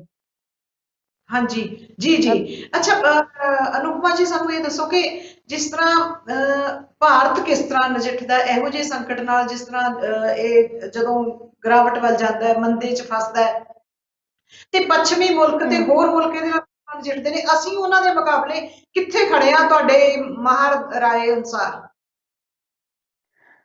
ਮੈਂ ਇਹ ਗੱਲ ਮੈਂ ਹਜੇ ਪਿਛਲੀ ਗੱਲ ਦੀ ਥੋੜੀ ਮੈਂ ਪੂਰਤੀ ਕਰਦਾ, ਤਾਂ ਉਹਦੇ ਵਿੱਚ ਮੈਂ ਤਾਂ ਗੱਲ ਕਰ ਰਹੀ ਸੀ ਕਿ ਜਦੋਂ ਉਤਪਾਦਨ ਤੇ ਖਰਚ ਨਹੀਂ ਹੋਣਾ, ਵੀ ਜੋ ਕਿਉਂਕਿ ਉਹਨਾਂ ਨੇ ਜੀ ਉਤਪਾਦਨ ਤੇ ਖਰਚ ਨਹੀਂ ਕਰਨਾ, ਉਹਨਾਂ ਨੇ ਸ਼ੇਅਰ ਬਾਜ਼ਾਰ ਦੇ ਉੱਤੇ ਪੈਸਾ ਲਾਈ ਜਾਣਾ। ਜਦੋਂ ਉਤਪਾਦਨ ਤੇ ਹਾਂ ਖਰਚ ਨਹੀਂ ਹੋਣਾ ਤਾਂ ਰੁਜ਼ਗਾਰ ਨਹੀਂ ਪੈਦਾ ਹੋਣਾ, ਜਦੋਂ ਰੁਜ਼ਗਾਰ ਨਹੀਂ ਪੈਦਾ ਬਿਲਕੁਲ ਹੋਣਾ ਲੋਕਾਂ ਕੋਲੇ ਆਮਦਨ ਨਹੀਂ ਆਉਣੀ, ਤੇ ਤੇ ਖਰੀਦ ਸ਼ਕਤੀ ਜੇ ਨਹੀਂ ਲੋਕਾਂ ਰਹਿਣੀ। ਕੋਲੇ ਆਮਦਨ ਨਹੀਂ ਆਉਣੀ, ਹਾਂ ਜੇ ਲੋਕਾਂ ਕੋਲ ਆਮਦਨ ਨਹੀਂ ਆਉਣੀ ਤਾਂ ਖਰੀਦ ਸ਼ਕਤੀ ਨਹੀਂ ਰਹਿਣੀ, ਫਿਰ ਮੰਗ ਘਟੂਗੀ। ਤਾਂ ਜੀ ਹੋਇਆ ਇਹ ਹੈ ਕਿ ਵੀ ਇਸ ਸਮੇਂ ਦੇ ਵਿੱਚ ਜਿਹੜਾ ਸਾਡਾ ਮਤਲਬ ਜਿਹਨੂੰ ਅਸੀਂ ਕਹਿੰਦੇ ਆ ਕਿ ਵੀ ਲੇਬਰ ਲੋਸਟ ਹੋਇਆ, ਲੇਬਰ ਲਾਸ ਹੋਇਆ ਸਾਡਾ, ਹੈਨਾ ਵੀ ਹਮ ਮਤਲਬ ਆਪਣੇ ਲੋਕਡਾਊਨ ਕਰਕੇ ਲੇਬਰ ਲਾਸ ਹੋਇਆ, ਤਾਂ ਉਹ ਲੇਬਰ ਲਾਸ ਤਾਂ ਹਮ ਲਗਭਗ ਹਰੇਕ ਮੁਲਕ ਦੇ ਵਿੱਚ ਹੋਇਆ, ਪੱਛਮੀ ਮੁਲਕਾਂ 'ਚ ਵੀ ਹੋਇਆ, ਉਹ ਯੂਰਪੀਅਨ ਮੁਲਕਾਂ ਦੇ ਵਿੱਚ ਵੀ ਹੋਇਆ, ਹੋਰ ਜਿਹੜੇ ਲੈਟਿਨ ਜੀ ਅਮਰੀਕਨ ਬਿਲਕੁਲ ਹੈਗੇ ਆ ਉਹਨਾਂ ਦੇ ਵਿੱਚ ਵੀ ਮਤਲਬ ਆਪਣੇ ਸਾਰਿਆਂ ਦੇ ਵਿੱਚ ਹੋਇਆ। ਤਾਂ ਹਮ ਆਈਐਲਓ ਵਾਲੇ ਅੰਦਾਜ਼ਾ ਲਗਾਉਂਦੇ ਨੇ, ਉਹ ਕਹਿੰਦੇ ਨੇ ਕਿ ਵੀ ਜਿਹੜਾ ਪਹਿਲੀ ਤਿਮਾਹੀ ਸੀ ਨਾ ਜਦੋਂ ਲੋਕਡਾਊਨ ਲੱਗਿਆ ਏ, ਤਾਂ ਉਹਦੇ ਵਿੱਚ ਹਮ ਇਹ ਸਾਡੇ ਭਾਰਤ ਦੇ ਵਿੱਚ ਹਜੇ ਜਿਹੜਾ ਹੈਗਾ ਨੁਕਸਾਨ ਹੈ ਉਹ ਥੋੜਾ ਘੱਟ ਸੀਗਾ, ਵੀ ਜਿਵੇਂ ਵਰਲਡ ਦੀ ਜਿਹੜੀ ਹਮ ਐਵਰੇਜ ਹੈ ਉਹ ਮਤਲਬ 5% ਦੀ ਸੀਗੀ, ਸਾਡੀ 3% ਦੀ ਸੀਗੀ, ਵੀ ਜਿਹੜੇ ਹਾਂ ਆਪਾਂ ਮਤਲਬ ਆਪਣੇ ਬਿਹਤਰ ਕੰਮ ਦੇ ਕਿਰਤ ਘੰਟੇ ਦਾ ਨੁਕਸਾਨ ਹੋਇਆ। ਉਸ ਤੋਂ ਬਾਅਦ ਸਾਡੀ ਹਮ ਵੱਧ ਗਈ, ਮਤਲਬ ਉਹਨਾਂ ਦੀ ਜੇ 17% ਸੀਗੀ ਸਾਡੀ 26-27% ਹੋ ਗਈ। ਹੁਣ ਉਹਦੇ ਹਮ ਮੁਕਾਬਲੇ ਆਮਦਨ ਦਾ ਨੁਕਸਾਨ ਵੱਡਾ ਹੋਇਆ, ਕਿਉਂਕਿ ਜਦੋਂ ਉਹ ਆਮਦਨ ਦੇ ਨੁਕਸਾਨ ਦਾ ਅੰਦਾਜ਼ਾ ਲਗਾਉਂਦੇ ਆ ਤਾਂ ਉਹ ਅੰਦਾਜ਼ਾ ਲਗਾਉਂਦੇ ਨੇ ਮਤਲਬ ਸਰਕਾਰ ਦੇ ਪੈਕੇਜ ਦੇ ਹਿਸਾਬ ਨਾਲ, ਵੀ ਸਰਕਾਰ ਨੇ ਕਿੰਨਾ ਪੈਕੇਜ ਦਿੱਤਾ ਤੇ ਫਿਰ ਉਹਨੂੰ ਉਹ ਕੰਮ ਦੇ ਘੰਟਿਆਂ ਦੀ ਜਿਹੜੀ ਹੈਗੀ ਉਹਦੀ ਮਜ਼ਦੂਰੀ ਦੀ ਦਰ ਦੇ ਵਿੱਚ ਉਹਨੂੰ ਬਦਲਦੇ ਨੇ। ਤਾਂ ਉਸ ਹਿਸਾਬ ਦੇ ਨਾਲ ਮਤਲਬ ਇਹ ਆਈਐਲਓ ਦੇ ਅੰਕੜੇ ਦੱਸਦੇ ਨੇ ਕਿ ਵੀ ਭਾਰਤ ਵਰਗੇ ਮੁਲਕ ਵਾਸਤੇ ਵੀ ਇਹ ਹਮ ਜਿਹੜਾ ਮਤਲਬ ਪੈਕੇਜ ਇਹਨਾਂ ਨੇ ਅਨਾਉਂਸ ਕੀਤਾ ਉਹ ਬਹੁਤ ਹੀ ਥੋੜਾ, ਉਹ ਜੀ। ਬਹੁਤ ਮਤਲਬ ਪ੍ਰਤੀ ਪ੍ਰਤੀ ਆਪਾਂ ਘੰਟਾ ਕਹਿ ਦਈਏ, ਚਾਹੇ ਆਪਾਂ ਪ੍ਰਤੀ ਵਿਅਕਤੀ ਕਹਿ ਦਈਏ, ਪ੍ਰਤੀ ਕਿਰਤ ਕਹਿ ਦਈਏ, ਵੀ ਉਹ ਇਹਨਾਂ ਦੇ ਹਮ, ਮੁਕਾਬਲੇ ਜਿਹੜਾ ਹੈਗਾ ਉਹ 10% ਵੀ ਨਹੀਂ ਬਣਦਾ ਹੈਗਾ। ਤਾਂ ਜਿਹੜੇ ਮੁਲਕਾਂ ਨੇ ਦੇ ਵਿੱਚ ਇਸ ਦਾ ਸੀਗਾ, ਉਹਨਾਂ ਨੇ ਮਤਲਬ ਆਪਣੇ ਸਾਰੇ ਜਿਹੜੇ ਸਾਧਨ ਨੇ ਉਹ ਲਗਾਏ, ਜਿਵੇਂ ਕਿ ਉਹਨਾਂ ਨੇ ਮੁਦਰਕ ਸਾਧਨ ਵੀ ਲਗਾਏ, ਤੇ ਉਹਨਾਂ ਨੇ ਮਤਲਬ ਆਪਣੇ ਜਿਹੜੇ ਹੈਗੇ ਆ, ਆਪਣੀ ਜਿਹੜੀ ਵਿੱਤੀ ਨੀਤੀ ਆ ਉਹ ਵੀ ਲਗਾਈ। ਤਾਂ ਉਹਦੇ ਵਿੱਚ ਹਮ, ਕਰਕੇ ਉਹਨਾਂ ਨੇ ਮਤਲਬ ਉਸ ਦੇਸ਼ ਨੂੰ ਕੱਢਣ ਦੀ ਕੋਸ਼ਿਸ਼ ਕੀਤੀ। ਹੁੰਦਾ ਇਹ ਹਮ, ਹੈ ਕਿ ਵੀ ਜਿਹੜੀ ਸਾਡੀ ਭਾਰਤ ਦੀ ਨੀਤੀ ਦੇ ਵਿੱਚ ਜਿਹੜਾ ਵੱਡਾ ਨੁਕਸ ਹੈ, ਉਹ ਇਹ ਹੈ ਕਿ ਵੀ ਹਮ, ਇਹ ਗੱਲ ਮਤਲਬ ਥਿਓਰੈਟੀਕਲੀ ਸਭ ਨੂੰ, ਮਤਲਬ ਸਾਡੇ ਜਿਹੜੇ ਗ੍ਰੈਜੂਏਟ ਦੇ ਬੱਚੇ ਵੀ ਹੁੰਦੇ ਨੇ, ਇਕਨੋਮਿਕਸ ਪੜ੍ਹਦੇ ਆ, ਉਹਨਾਂ ਨੂੰ ਵੀ ਇਸ ਗੱਲ ਬਾਰੇ ਬਹੁਤ ਸਪਸ਼ਟ ਹੈ ਕਿ ਵੀ ਮੰਦੀ ਦੇ ਸਮੇਂ ਦੇ ਵਿੱਚ ਮੁਦਰਕ ਨੀਤੀ ਕੰਮ ਨਹੀਂ ਕਰਦੀ। ਮੰਦੀ ਦੇ ਹਮ, ਸਮੇਂ ਵਿੱਚ ਕੰਮ ਕਰਦੀ ਹੈ ਵਿੱਤੀ ਨੀਤੀ, ਕਿਉਂਕਿ ਵਿੱਤੀ ਨੀਤੀ ਵਿੱਚ ਤੁਸੀਂ ਮਤਲਬ ਉਹਨਾਂ ਨੂੰ ਸਬਸਿਡੀਆਂ ਦੇਤੀਆਂ, ਵਿੱਤੀ ਨੀਤੀ ਦੇ ਵਿੱਚ ਤੁਸੀਂ ਲੋਕਾਂ ਨੂੰ ਕੈਸ਼ ਦੇਤਾ, ਕੈਸ਼ ਟ੍ਰਾਂਸਫਰ ਕਰਤੇ, ਮਤਲਬ ਆਟਾ ਦਾਲ ਸਕੀਮ ਵਰਗੇ ਚੀਜ਼ਾਂ ਦੇ ਉੱਤੇ ਖਰਚ ਕਰਤਾ, ਵੀ ਲੋਕ ਭਲਾਈ ਉੱਤੇ ਖਰਚ ਕੀਤਾ। ਤਾਂ ਜੀ ਮੰਦੀ ਜੀ। ਦੇ ਸਮੇਂ ਦੇ ਵਿੱਚ ਕਿਉਂਕਿ ਲਾਭ ਹੈ ਨਹੀਂਗੇ, ਤੁਸੀਂ ਰੇਟ ਆਫ ਇੰਟਰਸਟ ਜਿੰਨਾ ਮਰਜ਼ੀ ਘਟਾ ਦਿਓ, ਤੁਸੀਂ ਕ੍ਰੈਡਿਟ ਜਿੰਨਾ ਮਰਜ਼ੀ ਦੇ ਦਿਓ, ਮਤਲਬ ਕਾਰਪੋਰੇਟ ਹਮ, ਜਗਤ ਨੇ ਨਿਵੇਸ਼ ਹੀ ਨਹੀਂ ਕਰਨਾ। ਹਮ, ਤੇ ਹਮ, ਮੁਦਰਕ ਨੀਤੀ ਉਦੋਂ ਕੰਮ ਨਹੀਂ ਕਰਦੀ ਹੈਗੀ। ਹੁਣ ਸਾਡੀ ਭਾਰਤ ਹਮ, ਦੇ ਵਿੱਚ ਵੱਡਾ ਨੁਕਸਾਨ ਇਹ ਹੈ ਕਿ ਵੱਡਾ ਨੁਕਸ ਇਹ ਹੈ ਸਾਡੀ ਨੀਤੀ ਦੇ ਵਿੱਚ, ਕਿ ਅਸੀਂ ਜਿੰਨੇ ਵੀ ਪੈਕੇਜ ਅਸੀਂ ਅਨਾਉਂਸ ਕਰ ਰਹੇ ਹਾਂ, ਉਹ ਸਾਰੇ ਮੁਦਰਕ ਨੀਤੀ ਵਾਲੇ ਪੈਕੇਜ ਨੇ। ਤੇ ਫਿਸਕਲ ਨੀਤੀ ਆ ਜਿਹੜੀ ਸਾਡੀ, ਮਤਲਬ ਵਿੱਤੀ ਨੀਤੀ, ਅਸੀਂ ਉਹਦੇ ਚੋਂ ਬਚ ਕੇ ਕਹਿੰਦੇ ਆ ਵੀ ਹਾਏ ਖਰਚਾ ਨਾ ਜ਼ਿਆਦਾ ਹੋ ਜੇ, ਫਿਸਕਲ ਡੈਫਿਸਿਟ ਨਾ ਹਮ, ਜ਼ਿਆਦਾ ਹੋ ਜੇ, ਵੀ ਵੱਡੀਆਂ ਕੰਪਨੀਆਂ ਭੱਜ ਜਾਣਗੀਆਂ। ਸਾਨੂੰ ਮਤਲਬ ਇਹੋ ਜਿਹੀਆਂ ਚੀਜ਼ਾਂ ਦੇ ਉੱਤੇ ਜ਼ਿਆਦਾ ਫਿਕਰ ਪਿਆ ਹੋਇਆ। ਹਮ। ਤੇ ਇਹ ਜਿਹੜਾ ਜਿਹੜੇ ਖੇਤੀ ਬਿੱਲ ਲਿਆਂਦੇ ਸੀ ਜੂਨ ਵਿੱਚ ਸਰਕਾਰ ਨੇ, ਕੇਂਦਰ ਨੇ, ਜੋ ਕਾਨੂੰਨ ਬਣ ਚੁੱਕੇ ਨੇ, ਹਮ ਹਮ ਤੇ ਕੀ ਕਿਉਂਕਿ ਖੇਤੀ ਸੈਕਟਰ ਮੰਦੀ ਦੇ ਦੌਰ ਵਿੱਚ ਖੇਤੀ ਸੈਕਟਰ ਸੀ ਕਿ ਜਿਹੜਾ ਬਚਿਆ ਹੋਇਆ ਸੀ, ਨੈਗੇਟਿਵ ਨਹੀਂ ਸੀ ਗਿਆ, ਤੇ ਬਾਕੀ ਹੋਰ ਸਾਰੇ ਸੈਕਟਰਾਂ ਦੀ ਹਾਲਤ ਮਾੜੀ ਹੋ ਗਈ ਸੀ। ਤੇ ਹੁਣ ਜਦੋਂ ਹੁਣ ਇਹ ਖੇਤੀ ਹਮ। ਬਿੱਲ ਲੈ ਆਂਦੇ ਨੇ, ਕਾਨੂੰਨ ਬਣਾ ਲਏ ਨੇ ਸਰਕਾਰ ਨੇ, ਤਾਂ ਤੁਹਾਨੂੰ ਲੱਗਦਾ ਹੈ ਕਿ ਇਹਦਾ ਵੀ ਕੋਈ ਮੰਦਾ ਜਾਂ ਚੰਗਾ ਅਸਰ ਪਏਗਾ? ਜਿਸ ਤਰ੍ਹਾਂ ਕਿਸਾਨ ਤਾਂ ਕਹਿੰਦੇ ਨੇ ਕਿ ਇਹ ਉਹਨਾਂ ਦੇ ਖਿਲਾਫ ਹੈ, ਆਮ ਮਾਹਰ ਵੀ ਕਹਿੰਦੇ ਨੇ, ਤੇ ਅਸੀਂ ਸਾਰੇ ਹਮ। ਲਗਭਗ ਇਹਨਾਂ ਸਮਝਦੇ ਹਾਂ ਕਿ ਇਹ ਬਹੁਤ ਆਮ ਲੋਕਾਂ ਦੇ ਖਿਲਾਫ ਨੇ, ਤੇ ਕਾਰਪੋਰੇਟਾਂ ਨੂੰ ਬਹੁਤ ਲਾਭ ਪਹੁੰਚਾਉਣਗੇ ਇਹ। ਕੀ ਇਹਨਾਂ ਦਾ ਕੋਈ ਅਸਰ ਪਏਗਾ ਇਹ ਸਾਰੇ ਕੁਝ ਤੇ? ਬਿਲਕੁਲ ਪਊਗਾ। ਪਹਿਲੀ ਗੱਲ ਤਾਂ ਮੈਂ ਇਹ ਸਪਸ਼ਟ ਕਰਦਾ ਕਿ ਵੀ ਜਿਹੜਾ ਮਤਲਬ ਖੇਤੀ ਦੇ ਵਿੱਚ ਵਾਧਾ ਹੋਇਆ, ਚਲੋ ਆਪਾਂ ਕਹਿੰਦੇ ਹਾਂ ਕਿ ਵੀ ਖੇਤੀ ਇਹਦੇ ਤੋਂ ਬਚੀ ਰਹੀ ਆਪਣੇ ਇਸ ਚੀਜ਼ ਤੋਂ, ਵੀ ਖੇਤੀ ਦੇ ਵਿੱਚ ਜੀ ਜੀ। ਵਾਧਾ ਜਿਹੜਾ ਹੈਗਾ, ਵੀ ਵਾਧੇ ਦੀ ਦਰ ਉਹ 3.2 3.4% ਰਹੀ। ਪਰ ਉਦਯੋਗ ਹਮ, ਕਿਤੇ ਜ਼ਿਆਦਾ ਘਟ ਗਏ, ਮਤਲਬ ਆਪਣੇ ਸਰਵਿਸ ਸੈਕਟਰ ਕਿਤੇ ਜ਼ਿਆਦਾ ਘਟ ਗਿਆ, ਉਹ 27% ਤੇ ਉੱਤੇ ਉਹਦੇ ਵਿੱਚ ਕਮੀ ਹੋਈ ਹੈ ਨਾ। ਤਾਂ ਹਮ, ਖੇਤੀ ਦੇ ਵਿੱਚ ਹੋਇਆ ਵਾਧਾ, ਪਹਿਲੀ ਗੱਲ ਇਹਨਾਂ ਦੋ ਖੇਤਰਾਂ ਦੇ ਵਿੱਚ ਹੋਏ ਵਾਧੇ ਨੂੰ ਪੂਰਾ ਨਹੀਂ ਕਰਦਾ, ਉਹਦੀ ਭਰਪਾਈ ਨਹੀਂ ਕਰਦਾ। ਪਹਿਲੀ ਚੀਜ਼ ਤਾਂ ਇਹ ਹੈ।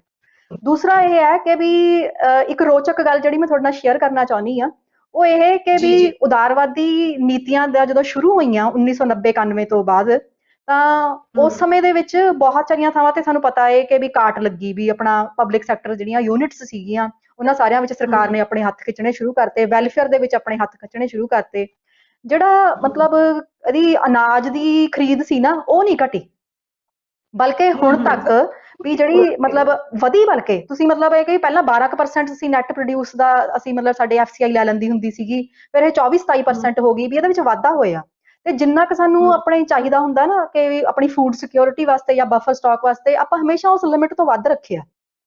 ਤੇ ਹਮ, ਜਦੋਂ ਇੰਨਾ ਵੱਡਾ ਹਿੱਸਾ ਸਰਕਾਰ ਖਰੀਦ ਕੇ ਲੈ ਜਾਂਦੀ ਸੀਗੀ, ਤਾਂ ਨਿੱਜੀ ਖੇਤਰ ਹਮ, ਨੂੰ ਨਾ ਕੋਈ ਇਨਸੈਂਟਿਵ ਨਹੀਂ ਸੀ ਰਹਿੰਦਾ ਵੀ ਇਹਦੇ ਚ ਨਿਵੇਸ਼ ਕਰਨ ਦਾ। ਤੇ ਹੁਣ ਹਮ, ਮਤਲਬ ਉਹ ਉਹਨਾਂ ਦੀ ਅੱਖ ਸੀਗੀ ਇਸ ਗੱਲ ਦੇ ਉੱਤੇ, ਕਿਉਂਕਿ ਉਹ ਆਪਣੇ ਸਾਰੇ ਜਿਹੜੇ ਹੈਗੇ ਸ਼ੌਕ ਅਬਜ਼ੋਰਬਰ ਲੱਭਦਾ ਨਿੱਜੀ ਖੇਤਰ, ਵੀ ਸੰਕਟ ਦੇ ਦੌਰਾਨ ਦੇ ਹਾਂ ਵਿੱਚ ਕਿਹੜਾ ਕਿਹੜਾ ਚੀਜ਼ ਹੈ ਜਿਹੜੀ ਵੀ ਉਹ ਮਤਲਬ ਸ਼ੌਕ ਪ੍ਰੂਫ ਹੈ। ਤੇ ਉਹਨੂੰ ਇਹ ਹਾਂ। ਜਿਹੜਾ ਅਨਾਜ ਦੀ ਖੇਤੀ ਤੇ ਜਿਹੜਾ ਖੇਤੀ ਖੇਤਰ ਹੈ ਜਿਹੜਾ, ਉਹ ਉਹਨੂੰ ਇੱਕ ਸ਼ੌਕ ਅਬਜ਼ੋਰਬਰ ਦੇ ਤੌਰ ਦੇ ਉੱਤੇ, ਇੱਕ ਸੇਫ ਇਨਵੈਸਟਮੈਂਟ ਦੇ ਤੌਰ ਦੇ ਉੱਤੇ ਦਿਖਦਾ। ਜੀ। ਤੇ ਹਮ, ਹਮ, ਜਦੋਂ ਇਸ ਟਾਈਪ ਦੇ ਕਾਨੂੰਨ ਆਉਂਦੇ ਨੇ, ਵੀ ਜਿਵੇਂ ਮੈਂ ਮਤਲਬ ਕਿਹਾ ਵੀ ਜਦੋਂ ਤੁਸੀਂ ਮੰਨ ਲਓ ਕਿ ਆਪਾਂ ਇਹ ਕਹਿ ਦਈਏ ਕਿ ਵੀ ਰਿਟੇਲ ਖੇਤੀ ਹੋ ਗਈ, ਜਾਂ ਇਹ ਕਹਿ ਦਈਏ ਕਿ ਵੀ ਛੋਟੀਆਂ ਛੋਟੀਆਂ ਜਿਹੜੇ ਹੈਗੇ ਆ ਵੀ ਆਪਣੇ ਸਟੋਰ ਖਤਮ ਹੋ ਕੇ, ਜਾਂ ਆਪਣੇ ਕਰਿਆਨੇ ਦੀਆਂ ਦੁਕਾਨਾਂ, ਜਾਂ ਆਪਣੀਆਂ ਜਿਹੜੀਆਂ ਹੈਗੀਆਂ ਨੇ ਗਲੀ ਦੇ ਵਿੱਚ ਜਿਹੜੀਆਂ ਨੁੱਕੜ ਦੇ ਉੱਤੇ ਦੁਕਾਨਾਂ ਹੁੰਦੀਆਂ ਨੇ, ਵੀ ਉਹ ਦੁਕਾਨਾਂ ਖਤਮ ਹੋ ਕੇ ਇੱਕ ਵੱਡੇ ਮਾਲ ਬਣ ਗਏ। ਪਹਿਲੀ ਗੱਲ ਤਾਂ ਹਮ, ਉਸ ਹੱਦ ਤੱਕ ਨੌਕਰੀਆਂ ਨਹੀਂ ਪੈਦਾ ਹੋਣੀਆਂ। ਵੀ ਤੁਸੀਂ ਐ ਸਮਝ ਲਓ ਕਿ ਵੀ ਵੈਸੇ ਤਾਂ ਜਦੋਂ ਆਧੁਨਿਕੀਕਰਨ ਹੁੰਦਾ ਹੈ, ਪੁਰਾਣੇ ਕਿਸਮ ਦੀਆਂ ਨੌਕਰੀਆਂ ਜਾਂਦੀਆਂ ਹੀ ਜਾਂਦੀਆਂ, ਉਹ ਜਾਣੀਆਂ ਹੀ ਹੁੰਦੀਆਂ ਬਿਲਕੁਲ ਨੇ, ਜੀ। ਉਹ ਕੁਦਰਤੀ ਵਰਤਾਰਾ ਹੈ। ਹੈਨਾ, ਵੀ ਜਿਵੇਂ ਹਮ, ਤੁਹਾਨੂੰ ਯਾਦ ਹੋਊਗਾ ਵੀ ਜਦੋਂ ਮਤਲਬ ਨਵੇਂ-ਨਵੇਂ ਐਸਟੀਡੀ ਬੂਥ ਖੁੱਲਣ ਲੱਗੇ ਸੀਗੇ, ਕਿੰਨੇ ਲੋਕਾਂ ਦੀ ਨੌਕਰੀਆਂ ਆਈਆਂ। ਬਾਅਦ ਚੋਂ ਮੋਬਾਈਲ ਆ ਗਏ ਤਾਂ ਐਸਟੀਡੀ ਬੂਥ ਵਾਲੇ ਸਾਰੇ ਖਤਮ ਹੋ ਗਏ। ਤਾਂ ਉਵੇਂ ਤਾਂ ਹਮ, ਇਹ ਮਤਲਬ ਇਹ ਦੁਕਾਨਾਂ ਜਾਣੀਆਂ ਨੇ, ਉਹਦੀ ਥਾਂ ਦੇ ਉੱਤੇ ਨਵੀਆਂ ਨੌਕਰੀਆਂ ਪੈਦਾ ਹੋਣੀਆਂ ਨੇ।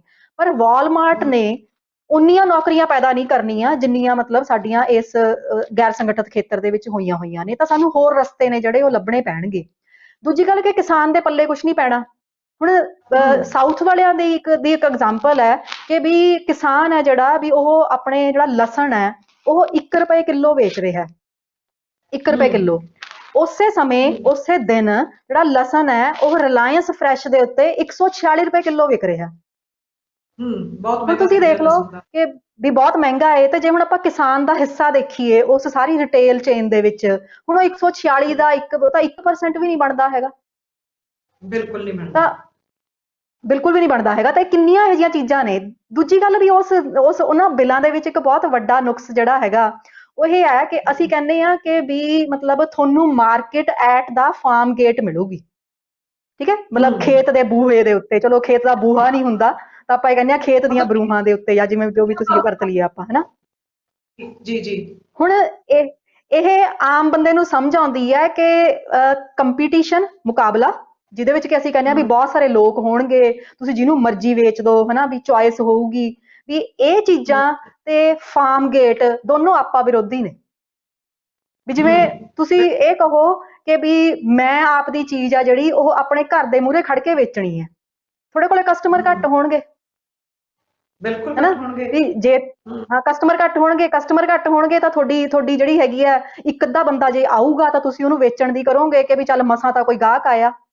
ਮੁਕਾਬਲਾ ਹੂੰ ਕਿੱਥੇ ਗਿਆ ਫਿਰ? ਤੁਹਾਡੀ ਬਾਰਗੇਨਿੰਗ ਹੂੰ ਸਟਰੈਂਥ ਵੀ ਕਿੱਥੇ ਗਈ? ਜੇ ਤੁਸੀਂ ਦੂਰ ਹੂੰ ਨਿਕਲਦੇ ਹੋ ਤਾਂ ਉਹ ਫਾਰਮ ਹੂੰ ਗੇਟ ਨਾ ਰਿਹਾ ਤਾਂ ਮਤਲਬ ਤੁਹਾਨੂੰ ਟਰਾਂਸਪੋਰਟ ਕਾਸਟ ਪੈ ਗਈ, ਤੁਹਾਨੂੰ ਇਨਫੋਰਮੇਸ਼ਨ ਕਾਸਟ ਪੈ ਗਈ, ਤੁਹਾਨੂੰ ਸਮਾਂ ਲਾਗਤ ਪੈ ਗਈ, ਤੁਹਾਨੂੰ ਕਿੰਨੀਆਂ ਚੀਜ਼ਾਂ ਉਹ ਪੈ ਗਈਆਂ। ਤਾਂ ਉਹ ਹੂੰ ਦੋਨੋਂ ਚੀਜ਼ਾਂ ਇਕੱਠੀਆਂ ਸੰਭਵ ਹੀ ਹੈ ਨਹੀਂ ਗੀਆਂ। ਤੇ ਜੇ ਕੋਈ ਮਤਲਬ ਕੰਟਰੈਕਟ ਫਾਰਮਿੰਗ ਕਰਦਾ ਏ ਤਾਂ ਇਹਦਾ ਮਤਲਬ ਉੱਥੇ ਜਿਹੜਾ ਆਮ ਕਿਸਾਨ ਹੈ ਉਹਦੀ ਬਾਰਗੇਨਿੰਗ ਸਟਰੈਂਥ ਘੱਟ ਹੋਊਗੀ, ਉਹ ਆਪਣੀ ਮਰਜ਼ੀ ਦੀਆਂ ਚੀਜ਼ਾਂ ਵੇਚੂਗਾ। ਤਾਂ ਜਿਹੜੀ ਚੀਜ਼ ਆਪਾਂ ਕਹਿੰਦੇ ਸੀ ਨਾ ਕਿ ਵੀ ਆੜਤੀਆ ਹੈ ਜਿਹੜਾ ਉਹ ਮਤਲਬ ਬੜਾ ਕੁਛ ਕਰ ਵੀ ਉਹ ਕ੍ਰੈਡਿਟ ਵੀ ਨਾਲ ਜੋੜ ਦਿੰਦਾ ਹੈ, ਤੇ ਉਹ ਜਿਹੜਾ ਹੈਗਾ ਵੀ ਨਾਲ ਇਨਪੁਟ ਵੀ ਉਹਦੇ ਨਾਲ ਜੋੜ ਦਿੰਦਾ ਹੈ, ਵੀ ਬੀਜ ਵੀ ਉਹ ਤੋਂ ਲਓ ਜੀ, ਤੇ ਮਤਲਬ ਫਸਲ ਵੀ ਉਹਨੂੰ ਵੇਚੋ, ਤੇ ਉਹਦੇ ਨਾਲ ਕਿਸਾਨ ਦੀ ਐਕਸਪਲੋਇਟੇਸ਼ਨ ਹੁੰਦੀ ਹੈ। ਕੰਟਰੈਕਟ ਫਾਰਮਰ ਕਿਹੜਾ ਨਹੀਂ ਕਰਨਗੇ, ਉਹ ਵੀ ਕਰਨਗੇ। ਹੂੰ ਬਿਲਕੁਲ ਕਰਨਗੇ। ਸੋ ਖੇਤੀ ਸੈਕਟਰ ਇਸ ਤਰ੍ਹਾਂ ਆਪਾਂ ਫਿਰ ਕਹਿ ਸਕਦੇ ਹਾਂ ਕਿ ਆਮ ਲੋਕਾਂ ਦੇ ਹੱਥਾਂ ਚੋਂ ਨਿਕਲ ਜਾਏਗਾ, ਆਮ ਕਿਸਾਨਾਂ ਦੇ, ਮਜ਼ਦੂਰਾਂ ਦੇ। ਤੇ ਜਿਹੜਾ ਤੁਸੀਂ ਵੀ ਕਿਹਾ, ਆਪਾਂ ਆਪ ਵੀ ਸਾਰੇ ਹੀ ਸਮਝ ਰਹੇ ਹਾਂ ਕਿ ਜਿਸ ਤਰ੍ਹਾਂ ਇਹ ਮਾਲਸ ਖੁੱਲਣ ਨਾਲ, ਵਾਲਮਾਰਟ ਹੋ ਗਿਆ, ਰਿਲਾਇੰਸ ਦੇ ਹੋ ਗਏ, ਤੇ ਇੱਥੇ ਤੱਕ ਤਾਂ ਹਮ ਆਮ ਹਮ ਬੰਦੇ ਦੀ ਫਿਰ ਪਹੁੰਚ ਖਰੀਦਣ ਲਈ ਵੀ ਨਹੀਂ ਰਹਿਣੀ, ਅਨੁਪਮਾ ਜੀ। ਉਹਦੇ ਲਈ ਹੋਰ ਸੰਕਟ ਖੜਾ ਹੋ ਜਾਊ, ਚੀਜ਼ਾਂ ਉਹਦੀ ਪਹੁੰਚ ਤੋਂ ਬਹੁਤ ਦੂਰ ਹੋ ਜਾਣਗੀਆਂ। ਜ਼ਰੂਰੀ ਬਿਲਕੁਲ ਜ਼ਰੂਰੀ ਹੋਣਗੀਆਂ, ਜਿਹੜੀਆਂ ਬਿਲਕੁਲ ਲੋੜਾਂ ਹੋਣਗੀਆਂ, ਨੇ ਉਹ ਕਿਉਂਕਿ ਹਾਂਜੀ ਹਾਂ, ਕਿਉਂਕਿ ਇੱਕ ਤਾਂ ਨੌਕਰੀਆਂ ਘਟਣੀਆਂ ਪਹਿਲਾਂ, ਫਿਰ ਦੂਜੀ ਗੱਲ ਹੈ ਕਿ ਨੌਕਰੀਆਂ ਘਟਣ ਕਰਕੇ ਨੌਕਰੀਆਂ ਦੀ ਜਿਹੜੀ ਹੈਗੀ ਆ ਕੁਆਲਿਟੀ ਉਹ ਮਾੜੀ ਜਾਣੀ ਹੈ। ਜਦੋਂ ਨੌਕਰੀਆਂ ਦੀ ਹੂੰ ਕੁਆਲਿਟੀ ਮਾੜੀ ਜਾਣੀ ਹੈ ਤੁਹਾਡੀ, ਤੇ ਉਧਰਲੇ ਪਾਸੇ ਜਿਵੇਂ ਹੁਣ ਮੌਜੂਦਾ ਦੌਰ ਦੇ ਵਿੱਚ ਕੀ ਹੈ, ਮੌਜੂਦਾ ਦੌਰ ਦੇ ਵਿੱਚ ਤੁਸੀਂ ਦੇਖੋ ਕਿ ਵੀ ਜਿਹੜੀ ਰਿਟੇਲ ਪ੍ਰਾਈਸ ਇਨਫਲੇਸ਼ਨ ਹੈ ਉਹ ਸਾਡੀ ਵੱਧ ਗਈ, ਉਹ 7%, 7.3%, 7.4% ਜਾ ਰਹੀ ਹੈ।